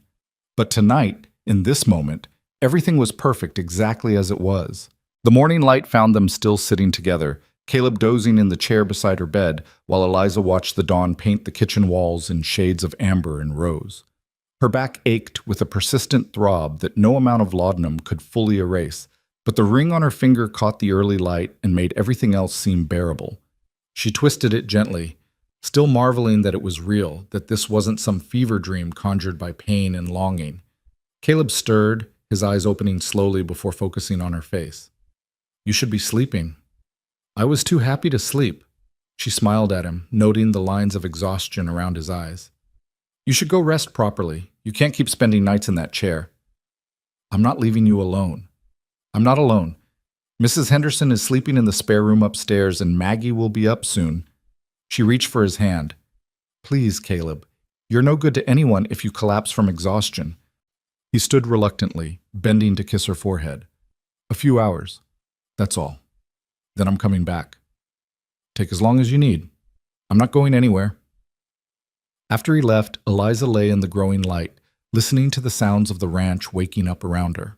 Roosters crowing, cattle lowing in distant pastures, the murmur of the ranch hands beginning their daily work. It was a symphony she'd grown to love, proof that life continued its rhythms regardless of human drama. Mrs. Henderson appeared shortly after, a stout woman in her 50s with kind eyes and no-nonsense manner. "You're awake early. How's the pain?" "Manageable." That's what people say when it's actually terrible, but they don't want to admit it. She checked Eliza's bandages with practiced efficiency. "The doc will be by this afternoon to change these. Until then, you need to stay still and drink this." She produced a cup of bitter-smelling tea. "What is it?" "Willow bark and herbs. Better than laudanum for long-term healing. It tastes like the devil's bathwater, but it works." Eliza drank it, grimacing at the flavor, and was rewarded with an approving nod. Mrs. Henderson had just finished helping her sit up slightly when Maggie burst into the room, still in her nightgown, her dark hair a wild tangle. "You're still here!" The relief in her voice was palpable. "Where else would I be, sweetheart? I had a bad dream. I dreamed you left and Papa was sad again, and everything went back to being gray and quiet." She climbed onto the bed with practiced care, nestling against Eliza's uninjured side. "But you're really staying, right? You promised." "I promised, and I meant it. See?" Eliza held up her left hand, showing the ring. "This means I'm part of the family now, forever and always." Maggie traced the ring with one small finger, her expression serious. "Miss Victoria isn't going to like it." Miss Victoria's feelings are her own concern. "She's going to be really mean, meaner than before." The child looked up at her with worried brown eyes. "Are you sure you want to marry Papa, even if people are mean?" Eliza gathered her close, ignoring the pull on her injuries. "Maggie, listen to me. I love your father, and I love you. Nothing anyone says or does can change that. People might gossip or disapprove, but their opinions don't matter. What matters is that we're happy together. Do you understand?" "I think so." Maggie was quiet for a moment. "Mama used to say that small people try to make others feel small too. She said the best thing to do was to be so big inside that their smallness couldn't touch you. Your mama was a very wise woman. I'm glad you're not trying to be exactly like her. Papa said you couldn't be, and he was right. But you're different. Good. Not better or worse good. You're Miss Eliza Good, which is its own special thing. The simple wisdom of it brought tears to Eliza's eyes. That might be the nicest thing anyone's ever said to me. Mrs. Henderson, who'd been tidying the room with tactful silence, cleared her throat. I'll make breakfast. Miss Maggie, you should get dressed and help me. Give Mrs. Moore some rest. Can I come back after? Of course you can. After they left, Eliza closed her eyes, letting exhaustion pull her under for a few hours. When she woke again, it was to the sound of raised voices coming from the kitchen. She recognized Caleb's low rumble and another voice, feminine and sharp, Victoria Campbell. You can't possibly be serious. A cook? A common widow who's been here barely 2 months? How I choose to live my life is none of your concern, Victoria. It most certainly is my concern. Our families have been neighbors for 3 generations. Everyone expected that we would. You expected. I never gave you any reason to believe I felt the same way. Because you were grieving. I understood that. I was patient.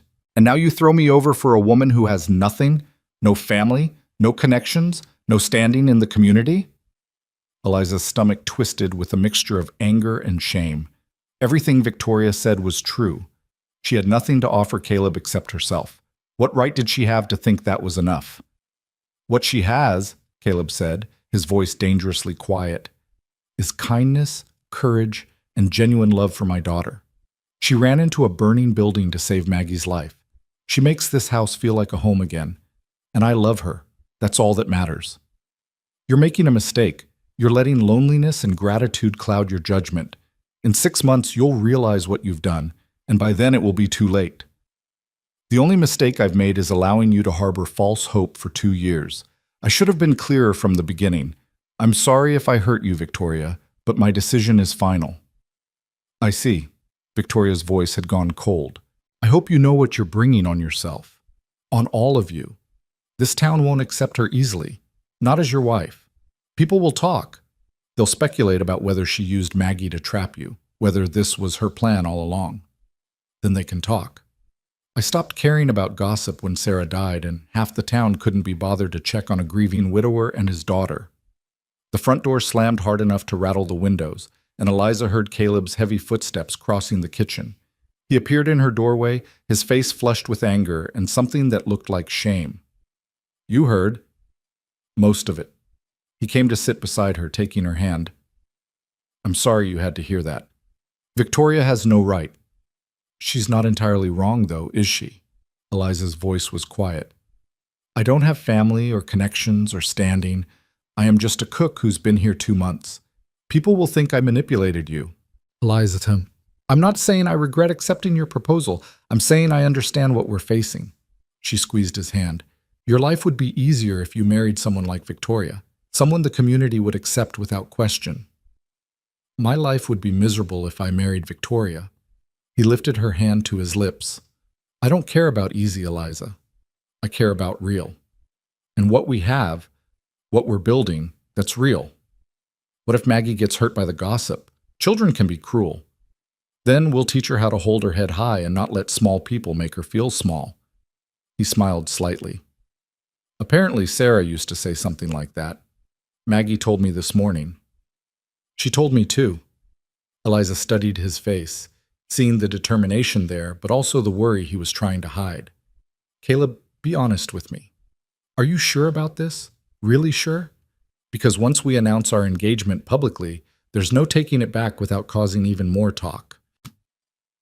He was quiet for a long moment, his thumb tracing circles on her palm. When Sarah died, I thought my life was over. Not literally, obviously. I had Maggie to take care of, but all the parts of me that knew how to feel joy or hope or love, those parts died with her. I convinced myself that was fine, that being numb was safer than feeling. And then you arrived with your worn carpet bag and your careful walls and your grief that matched my own, and everything started changing. He looked at her directly, his gray eyes clear and steady. You didn't push. You didn't try to force happiness on us. You just existed alongside us, letting us be broken while somehow showing us it was okay to start healing. Maggie laughed again because of you.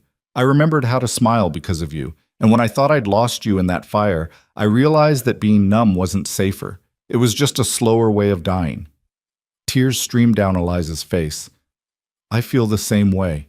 You and Maggie gave me a reason to keep breathing when I thought I'd forgotten how. Then we're sure, both of us. Everything else, Victoria's anger, the town's gossip, all of it, we'll handle it together. He leaned forward carefully, kissing her with a tenderness that made her heart ache. I love you, Eliza Moore. Soon to be Eliza Rowan, and I'm not ashamed of that or apologetic about it. I love you too. Maggie appeared in the doorway, having clearly been eavesdropping. Are we still getting married? Miss Victoria didn't ruin it? Nothing could ruin it, Caleb assured her. Though maybe we should have the wedding sooner rather than later, before your Miss Eliza has time to come to her senses and realize she could do better. I'm not going anywhere, Eliza said firmly, though I would like to be able to stand on my own for the ceremony. How long did the doctor say? Another 3 weeks before I can move normally, 6 before the burns are fully healed. Then we'll wait 6 weeks.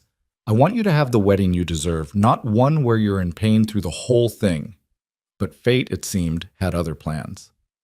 3 days later, as Eliza was finally able to sit up in a chair on the porch for more than an hour at a time, a rider came galloping up to the house in a cloud of dust. He swung down from his horse, his face urgent. Mr. Rowan, there's been an accident at the Campbell Ranch. Their barn roof collapsed. 3 men trapped. They're asking for help. Caleb was already moving, calling for the ranch hands, organizing a rescue party. He paused at Eliza's chair, bending to kiss her forehead. I have to go. Whatever our differences with Victoria, those men need help. Of course, be careful. Always. He looked at Maggie, who'd come running at the commotion. You stay here with Miss Eliza and Mrs. Henderson. Mind what they tell you. He was gone within minutes, along with most of the ranch hands, leaving the property eerily quiet. Mrs. Henderson brought Eliza tea and fresh bandages, muttering about men and their dangerous heroics, but Eliza could see the worry in her eyes, too. The afternoon dragged by with agonizing slowness. Maggie tried to read but couldn't focus, eventually abandoning her book to pace the porch. What if something happens to Papa? What if the roof isn't stable and it collapses more? Your father is very careful and very experienced. He'll be fine.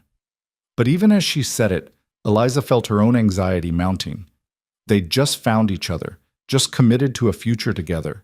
The universe couldn't be cruel enough to tear them apart now, could it? It was nearly dinner time when the sound of horses announced the rescue party's return. Eliza struggled to her feet, ignoring the pull of her injuries, as Caleb dismounted and strode toward the porch. He was covered in dust and what looked like dried blood, but he was whole and walking and alive. Thank goodness, Eliza breathed as he took the porch steps 2 at a time. We got them all out, 2 with broken bones, 1 with a concussion, but they'll all live. He pulled her carefully into his arms. Ruth Campbell was there. She saw how hard we worked to save those men despite everything. When we were leaving, she pulled me aside. What did she say? She apologized, said she'd been pushing Victoria toward me because she thought it was what I needed. But seeing me today, seeing how driven I was to help even after Victoria's behavior, made her realize I was already living the life I wanted. And she said, he paused, something like wonder in his voice.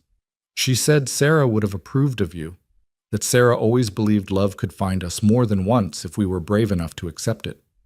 Eliza felt her knees weaken, and Caleb steadied her, guiding her back to the chair. She really said that? She did. And she said she'd make sure the other ranching families knew that our marriage had her blessing. Ruth Campbell's word carries weight in this county. It won't stop all the gossip, but it'll help. Maggie, who'd been watching wide-eyed, suddenly threw her arms around both of them. See? Everything's working out. It's like Mama's watching over us and making things okay. Caleb met Eliza's eyes over his daughter's head, and she saw her own thoughts reflected there. Maybe Sarah was watching over them. Or maybe they'd just been blessed with the courage to fight for their happiness despite the obstacles. Either way, they were building something good here, something worth protecting. That evening, after Maggie was asleep and Mrs. Henderson had retired to her room, Caleb sat beside Eliza's bed and pulled a small wooden box from his pocket. I found this today while I was looking for rope in the storage shed. I'd forgotten it was there. He opened the box to reveal a delicate silver locket on a thin chain. Inside was a tiny painting, a miniature portrait of a woman with dark hair and kind eyes. Sarah. She wore this every day until she got too sick to care about jewelry anymore. I put it away after she died because I couldn't bear to look at it. His voice was rough. But today, when Ruth said what she said, I thought, maybe it's time. He held the locket out to Eliza. I want you to have this. Not to replace her memory, but to honor it. Sarah loved Maggie more than anything in this world. If she could see how much you love our daughter, how well you care for her, she'd want you to have this. A way of passing the torch, so to speak. Eliza took the locket with trembling hands. Caleb, are you sure? This is so personal. I'm sure. You're not erasing Sarah by loving us. You're continuing what she started, building a family full of love and laughter. That's what she would have wanted. He fastened the chain around Eliza's neck. Besides, I talked to Maggie about it. She thinks it's perfect. She said it means both her mothers are close to her heart now. The tears came then, flowing freely, and Caleb held her while she cried, for Sarah, for Thomas, for all the loss and pain that had brought them to this moment, and for the unexpected joy of finding love again when she'd thought that part of her life was over. I'll honor her memory, Eliza whispered. I'll make sure Maggie never forgets her. I know you will. That's why I love you. The weeks that followed brought a new rhythm to their lives. As Eliza healed, she began taking on more of her old duties, though Caleb and Mrs. Henderson conspired to keep her from overdoing it. She'd find chairs mysteriously placed near work surfaces so she could sit while cooking. Heavy tasks would be completed before she could attempt them. Maggie became her shadow again, helping with everything and chattering constantly about the wedding. Can I have a new dress? A blue one like the sky? Of course you can. And can we have a cake? A really big cake with flowers made of frosting? Whatever kind of cake you want, sweetheart. And will I get to call you Mama, or should I still call you Miss Eliza? Eliza set down the potato she'd been peeling and pulled Maggie into her lap, careful of her still healing back. You can call me whatever feels right to you. If you want to call me Mama, I would be honored. If you want to keep calling me Miss Eliza, that's perfectly fine too. And if you want to call me something completely different, we can figure that out together. Maggie thought about this seriously. I think Mama Eliza. Because you're going to be my mama, but you're also you. Not my first mama, but my second mama. Is that okay? That's more than okay. That's perfect. The child beamed. Papa's going to be so happy. He told me yesterday that getting married to you was like the sun coming back after a long winter. He said you make everything warm again. Did he now? Eliza felt her cheeks heat. He did. He also said, I'm not supposed to tell you that because it's embarrassing, but I think you should know. Maggie grinned impishly. He talks about you a lot when you're not around, about how brave you are and how pretty you look in the morning light and how your laugh sounds like music. Maggie Rowan, are you spying on your father? Not spying, just paying attention. She hopped off Eliza's lap. I'm going to go tell him you're almost done with dinner and that I told you all the mushy things he said. He'll turn really red and it'll be funny. She scampered off before Eliza could stop her, leaving her shaking her head and smiling. This child, this beautiful, brave, impossibly perceptive child, had stolen her heart as completely as her father had. That evening, true to Maggie's prediction, Caleb did turn red when his daughter gleefully reported her eavesdropping. You're supposed to keep secrets, not broadcast them. But they're such good secrets. Why would I keep them quiet? Because your papa has a reputation to maintain, he said, trying and failing to look stern. I can't have people thinking I'm soft. You are soft, Maggie informed him. On the inside, where it counts. Mama Eliza says the strongest people are the ones who let themselves be soft with the people they love. Caleb's eyes found Eliza's across the table. Mama Eliza? If that's all right with you, it's more than all right.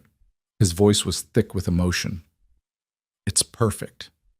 The final 3 weeks before the wedding passed in a blur of preparation and healing. Eliza's back slowly knit itself back together, the burns fading from angry red to pink to pale silver scars that the doctor assured her would continue to fade with time. She was able to stand for longer periods, to move without constant pain, to begin reclaiming her life. The town dressmaker came to the ranch to fit Eliza for a wedding dress. A simple affair in cream-colored silk that wouldn't have been appropriate for a first wedding, but was perfect for a widow remarrying. Maggie got her blue dress, along with new ribbons for her hair and new shoes that she insisted on wearing everywhere, even to bed. Ruth Campbell made good on her word, spreading news of the engagement with such enthusiasm that it became difficult for the other ranching families to object without looking churlish. A few still did, of course. There would always be those who thought Eliza was beneath Caleb's station, but most responded with cautious acceptance and even a few genuine congratulations. Victoria Campbell did not attend or respond to the invitation, and Eliza found she didn't care. Some people would never be happy for others' joy, and that was their burden to carry, not hers. The night before the wedding, Eliza sat in her small room off the kitchen, running her fingers over the wedding dress hanging on the door. Tomorrow she would marry Caleb Rowan. Tomorrow she would officially become Maggie's mother. Tomorrow she would step into a future she'd never imagined when she'd arrived at this ranch 6 months ago, desperate and alone. A soft knock made her turn. Caleb stood in the doorway, looking uncertain. "I know it's bad luck to see each other the night before, but I needed to tell you something. Come in." He closed the door behind him and crossed to where she sat, taking her hands in his. "I've been thinking about what Victoria said, about whether I'm making a mistake, whether this is really love or just gratitude and loneliness." Eliza's heart stuttered. And I know the difference. I love Sarah desperately, completely, with the passion of youth and first love. What I feel for you is different. It's deeper, quieter, built on understanding and shared grief, and the conscious choice to open my heart again, despite knowing how much it can hurt to lose someone. He cupped her face in his hands. "I'm not confusing gratitude with love, Eliza. I'm grateful to you, yes, but I also love you. Those are two separate things that happen to exist at the same time. I love you too. So much it terrifies me sometimes." "Good. Because a love that doesn't scare you a little isn't worth having." He kissed her softly, sweetly, a promise of tomorrow, and all the tomorrows after that. "Get some sleep. I'll see you at the altar." After he left, Eliza lay in the darkness, touching the locket that held Sarah's picture, and whispered into the quiet, "Thank you. For loving them first. For showing them what family means. I promise I'll take care of them. I promise I'll make them happy. And I promise I'll never let Maggie forget you." There was no answer, of course, but somehow Eliza felt at peace. The past and the future could coexist. Love could be both old and new. And hearts that had been broken could heal and love again, not despite their scars, but because of them. Tomorrow, she would become Eliza Rowan. Tomorrow, she would step into the future she'd fought so hard to deserve. But tonight, she was still Eliza Moore, widow and survivor, taking one last moment to honor everything she'd been before embracing everything she was about to become. And she was ready. Morning arrived with the sky so blue it looked painted, the kind of perfect late summer day that made everything feel possible. Eliza woke to the sound of birds singing and Maggie's excited whisper just outside her door. "Is she awake yet? Can I go in?" "Give her a few more minutes, sweetheart," Mrs. Henderson's voice replied. "It's her wedding day. Let her have a moment of peace before the chaos begins." But Eliza was already smiling, already sitting up despite the lingering stiffness in her back. "You can come in, Maggie."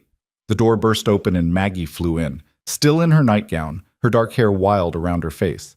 "It's today. You're getting married today. Are you nervous?" "Papa's nervous." He knocked over his shaving mug and said a bad word that I'm not supposed to repeat. "I'm not nervous," Eliza said, realizing as she spoke that it was true. She'd been nervous before marrying Thomas, terrified of disappointing him or failing at being a wife. But this felt different, like coming home after a long journey, natural and right, and meant to be. "I'm excited and happy, and maybe a little bit scared, but the good kind of scared. The kind where your stomach feels all fluttery, but in a nice way. Exactly that kind." Maggie climbed onto the bed, bouncing slightly. "I helped Papa pick flowers this morning. We got wildflowers from the meadow, purple and yellow and white ones. He said Mama Sarah always liked wildflowers better than fancy roses because they were honest.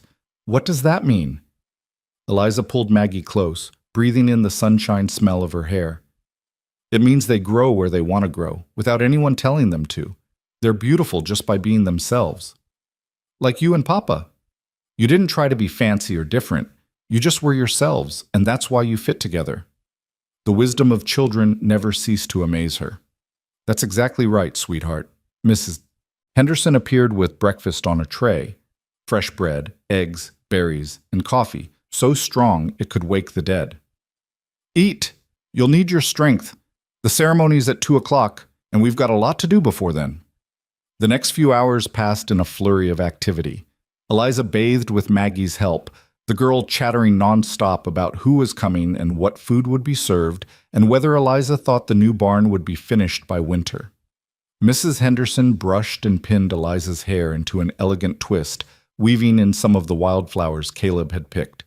The cream silk dress slid over her shoulders like water, and when Eliza looked in the small mirror, she barely recognized herself. The woman looking back at her was radiant, her cheeks flushed with color, her eyes bright with joy. The grief that had haunted her for so long was still there. She could see it in the set of her mouth, the shadows behind her smile, but it no longer defined her. She was more than her loss now. She was a woman who'd survived and chosen to live fully again. You look like a princess, Maggie breathed, resplendent in her own blue dress with ribbons threaded through her braids. Papa's going to cry when he sees you. Your papa doesn't cry. He does now. I saw him crying last week when he thought no one was looking. Happy crying, though. The kind that means your heart's so full it has to leak out through your eyes. Eliza knelt carefully in front of Maggie, taking her small hands. Are you happy about this? Really, truly happy? Because if you have any doubts or worries, you can tell me. This is a big change for all of us. Maggie's face grew serious. I loved Mama. I'll always love Mama. But she's gone, and you're here, and you make Papa smile again. You make our house feel like a home instead of just a place where we sleep. And you saved my life even though you could have died. Her voice dropped to a whisper. I think Mama would want Papa to marry you. I think she'd be happy that we're not sad all the time anymore. Come here. Eliza pulled her into a fierce hug, feeling tears prick her eyes. I promise I will always honor your Mama's memory. I promise I'll tell you stories about her when you're older and help you remember all the ways she loved you. And I promise that loving me doesn't mean you're being disloyal to her. Hearts are big enough for all kinds of love. I know, that's what Papa said too. Maggie pulled back, her face wet but smiling. We're going to be okay, aren't we? All three of us together? We're going to be better than okay. We're going to be happy. A knock on the door announced Ruth Campbell's arrival, surprising Eliza. The older woman stood in the doorway holding a wrapped package, her expression softer than Eliza had ever seen it. May I come in? I won't stay long. Of course. Ruth entered, her eyes taking in Eliza's appearance with an approving nod. You look lovely, my dear. Sarah would have approved. She held out the package. I brought you something. A wedding gift, but also an apology for my daughter's behavior and my own part in encouraging her expectations. Eliza unwrapped the package to find a beautiful shawl, delicately embroidered with flowers and birds. Mrs. Campbell, this is too much. It belonged to my mother. She wore it on her wedding day, and I wore it on mine. I'd always planned to give it to Victoria for hers, but she smiled sadly. Victoria won't be getting married anytime soon, I think. And even if she does, I don't believe she'd appreciate its significance the way you might. A woman who runs into burning buildings to save a child understands sacrifice and love in ways my daughter never has. Thank you, Eliza said, genuinely moved. This means more than you know. I also wanted to say that you're welcome at our ranch anytime. I know things have been awkward, but you're going to be part of this community now, and the community takes care of its own. Ruth glanced at Maggie, who was watching wide-eyed. Your mama was a dear friend of mine, Maggie, and I think she'd be very pleased to know that Miss Eliza is joining your family. After Ruth left, Maggie touched the shawl reverently. Everyone's being so nice today, even the people who were mean before. People often surprise you when you give them the chance. The small ceremony was held in the meadow behind the house, where wildflowers grew thick and the view stretched for miles in every direction.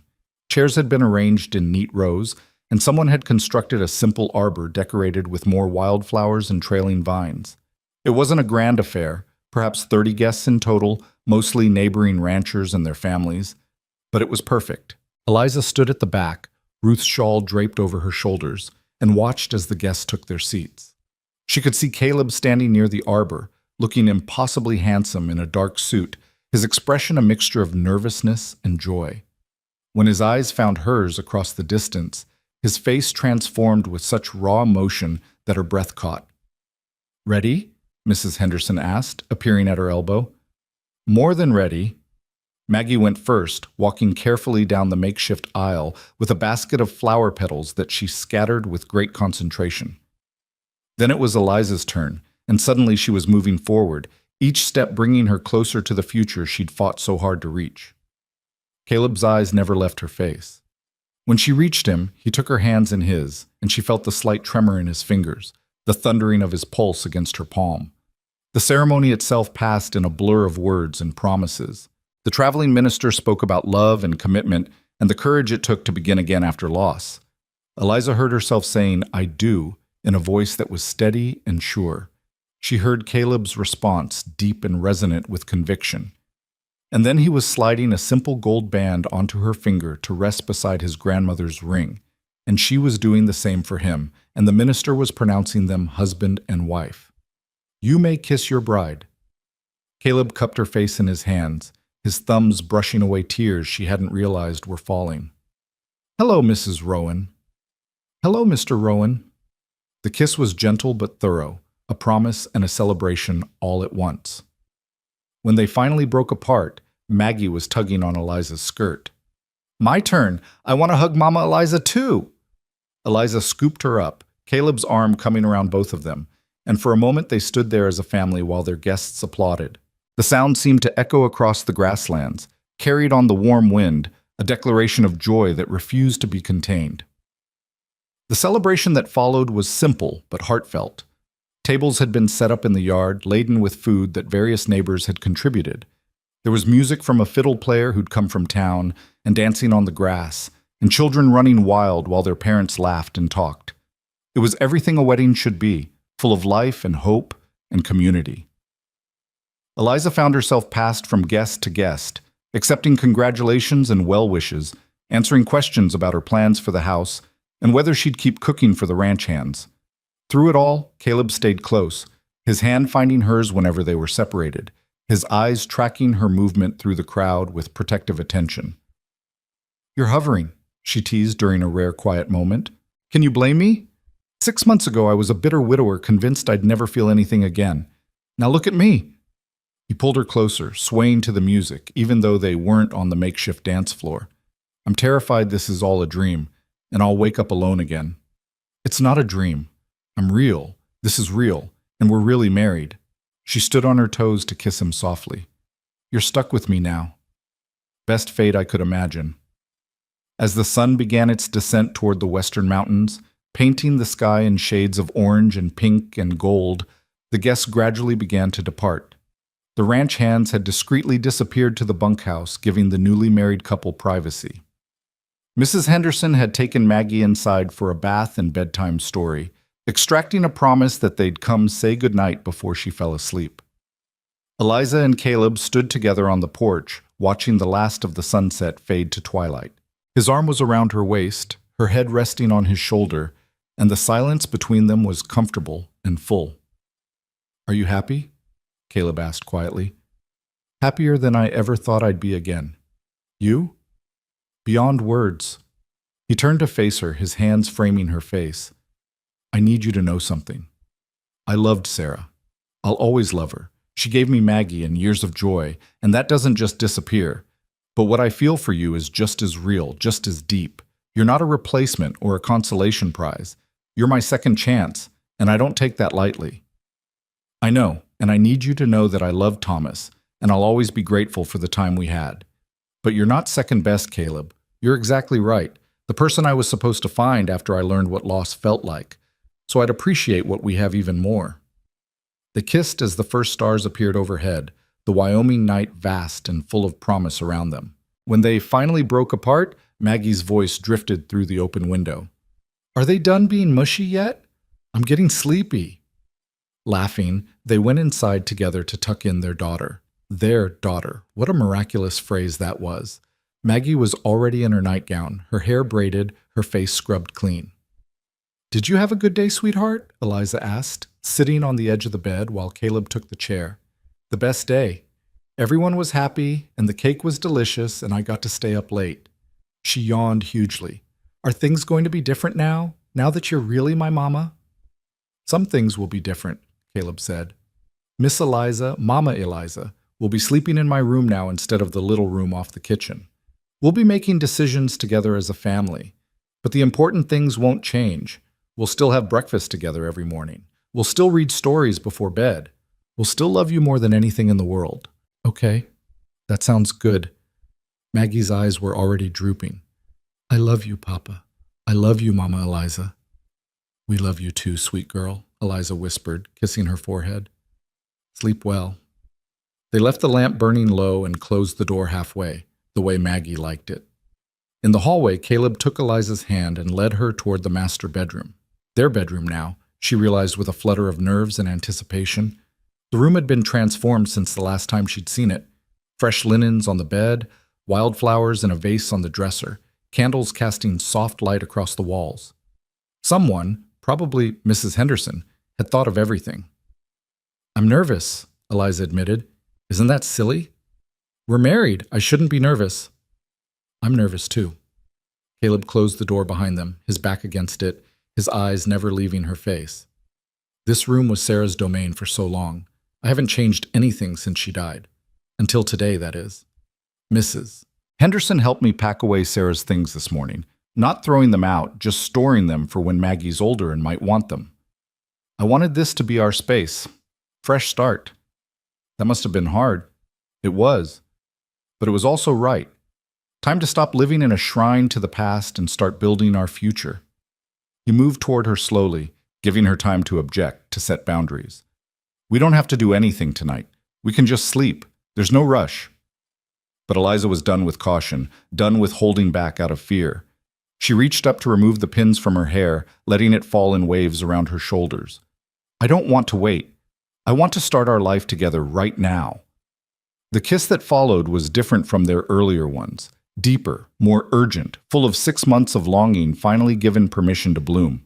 They helped each other out of their wedding clothes with fumbling fingers and breathless laughter, learning the geography of each other's bodies with wonder and tenderness. Eliza's scars from the fire stood out pale against her skin, and Caleb traced them gently. "Beautiful. Every part of you is beautiful.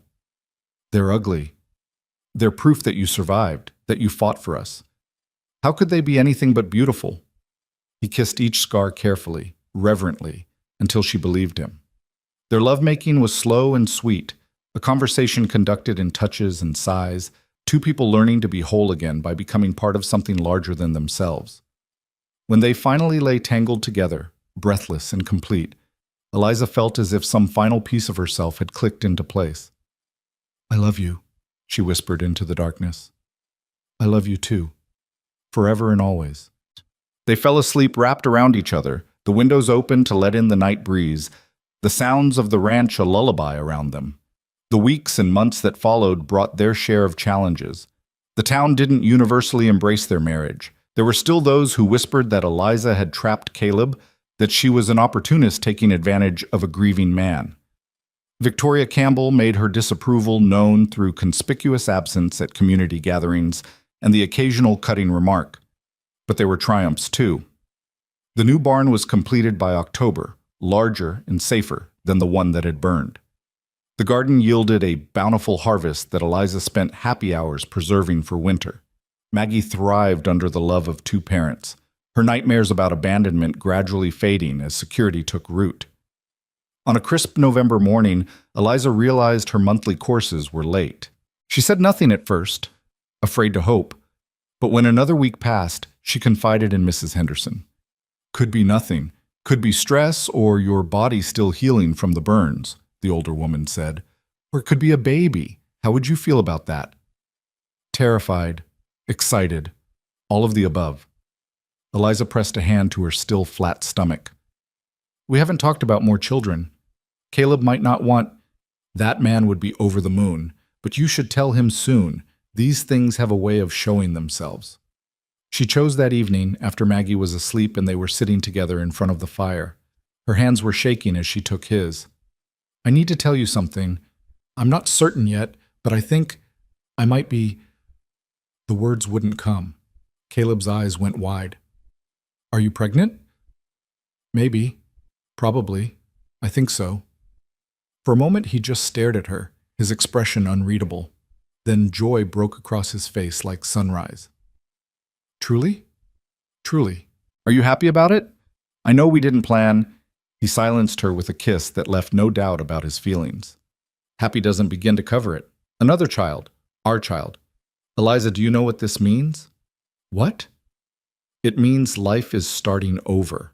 Really starting over. Not just going through the motions or trying to recapture what was lost, but genuinely building something new. He placed his hand over hers on her stomach. When do you think? Early summer, if I'm right about when it happened. Maggie is going to lose her mind with excitement. They told her the next morning at breakfast, and Caleb's prediction proved accurate. Maggie shrieked with joy, bouncing in her chair, asking a million questions about names and whether it would be a boy or girl, and when she could tell her friends at school. Can we name it Sarah if it's a girl, after Mama? Eliza and Caleb exchanged glances. How would you feel about Sarah as a middle name? Eliza suggested. That way the baby would carry your mama's name, but also have their own identity. Maggie considered this seriously. That's good. And if it's a boy, can his middle name be Thomas? After your husband who died? The thoughtfulness of it brought tears to Eliza's eyes. Yes, sweetheart. That would be perfect. Winter arrived with snow that blanketed the ranch in white silence, making the house feel even cozier and more enclosed. Eliza's pregnancy progressed normally despite the doctor's concerns about her still healing injuries. She grew round and uncomfortable, but Caleb treated her like spun glass, constantly worried she was doing too much. I'm pregnant, not fragile, she protested one afternoon when he insisted she sit down instead of kneading bread. You're carrying our child and you nearly died 6 months ago. Forgive me for being cautious. I love you for worrying, but I also need you to trust that I know my own limits. They found a balance, as they seemed to with everything, him hovering protectively, her accepting help without surrendering her independence. Maggie appointed herself assistant mother, constantly checking on Eliza and talking to her belly about all the wonderful things they'd do together when the baby arrived. Spring came early that year, the snow melting to reveal green grass and early wildflowers. Eliza's garden was planted with Maggie's help, and they added new sections for vegetables they hadn't tried before.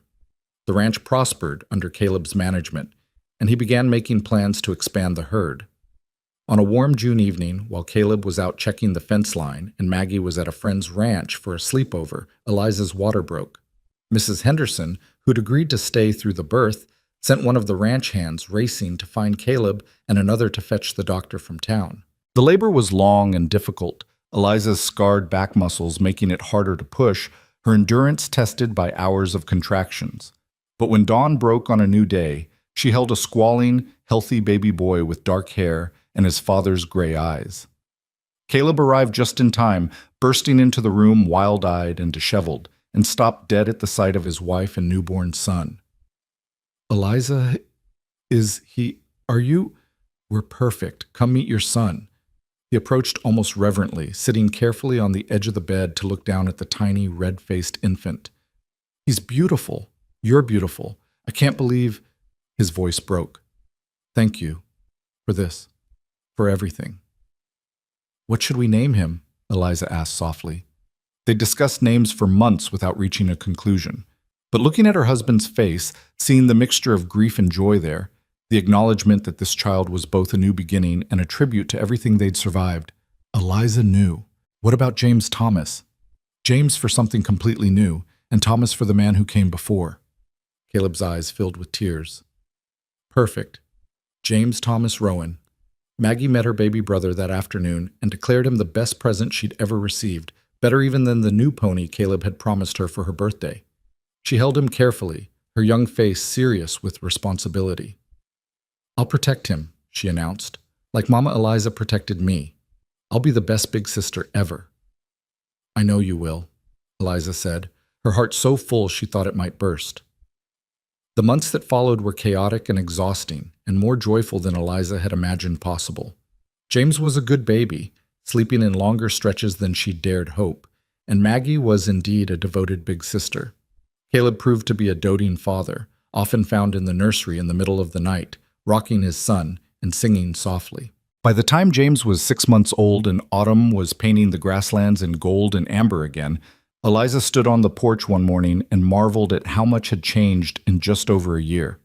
She'd arrived at this ranch broken and desperate, expecting nothing more than a place to hide from her grief.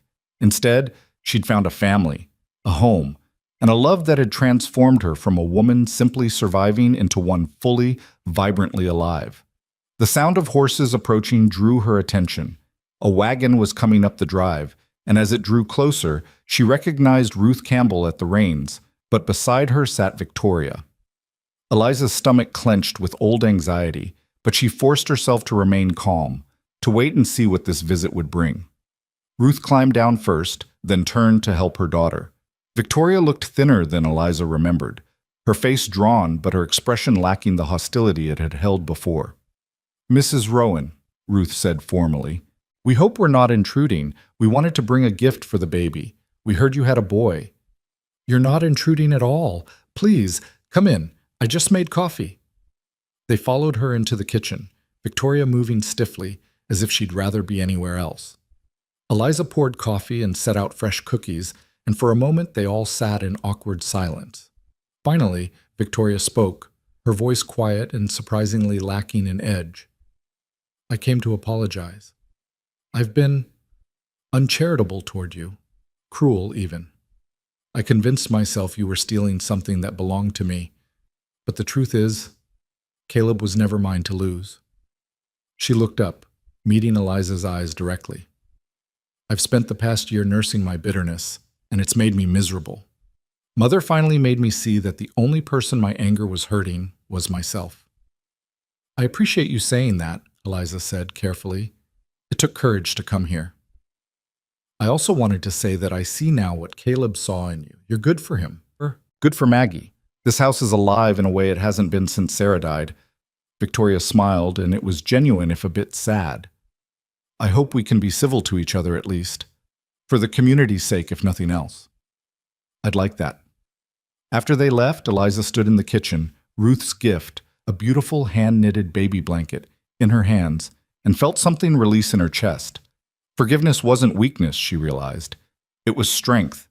The ability to let go of old hurts and move forward was what allowed life to continue, to grow, to flourish.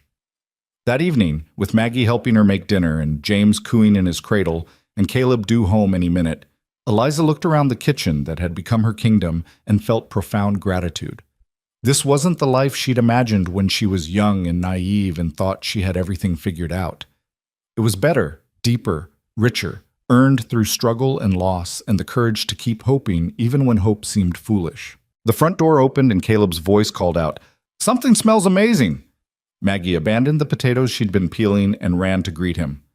"Papa, guess what? Mama Eliza let me crack the eggs all by myself and I only got a tiny bit of shell in them." "That's my girl. Where's your brother?" "Sleeping, as usual.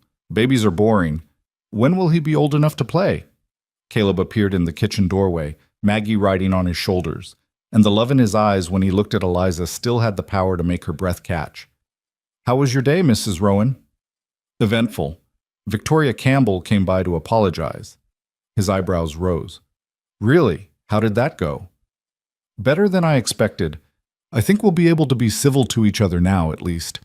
"Good. I'm glad." He lifted Maggie down and crossed to where Eliza stood, wrapping his arms around her waist from behind. "You're amazing. You know that?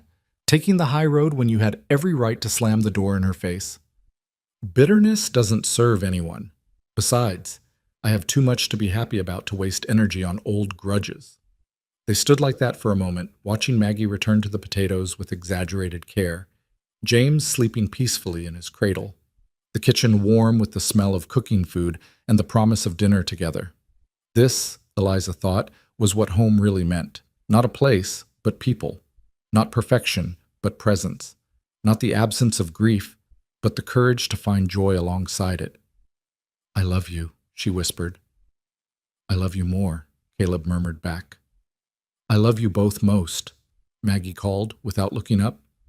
"And I love James too, even though he's boring." Their laughter filled the kitchen, spilling out into the rest of the house, chasing away the last shadows of loneliness that had once made these rooms feel so empty. The young widow who'd arrived under the wide Wyoming sky with nothing but a carpetbag and fragile hope had become a woman who knew her own strength, who'd learned that hearts broken by loss could heal and love again, and who'd discovered that sometimes the best families were the ones you chose, or the ones that chose you. Years later, when Maggie was grown with children of her own, she would tell them stories about the summer her father married the cook who saved her life.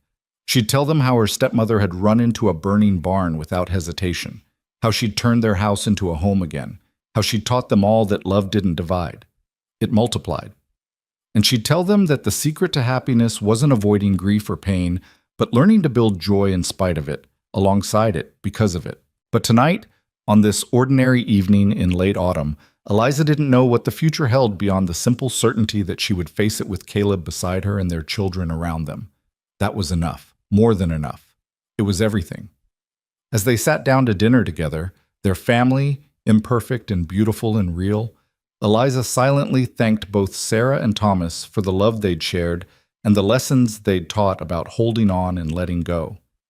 Then she looked at the faces around her table, reached for Caleb's hand and Maggie's, and chose with full awareness and complete joy to be present in this moment, this life, this second chance she'd been blessed enough to find beneath the endless Wyoming sky. And she knew, with the certainty that comes from surviving loss and choosing to love anyway, that they were all going to be more than just okay. They were going to be happy. Not every day, not perfectly, but genuinely and truly happy in the way that only people who've known darkness can appreciate light. The young widow had come to cook for the rich rancher, and his daughter had asked her to tuck her in too.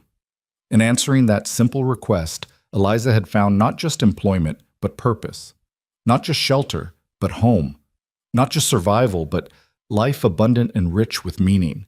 And in a house that had once echoed with silence and grief, there was now laughter and music and the sound of a family that had been broken, learning, slowly and beautifully, how to be whole again.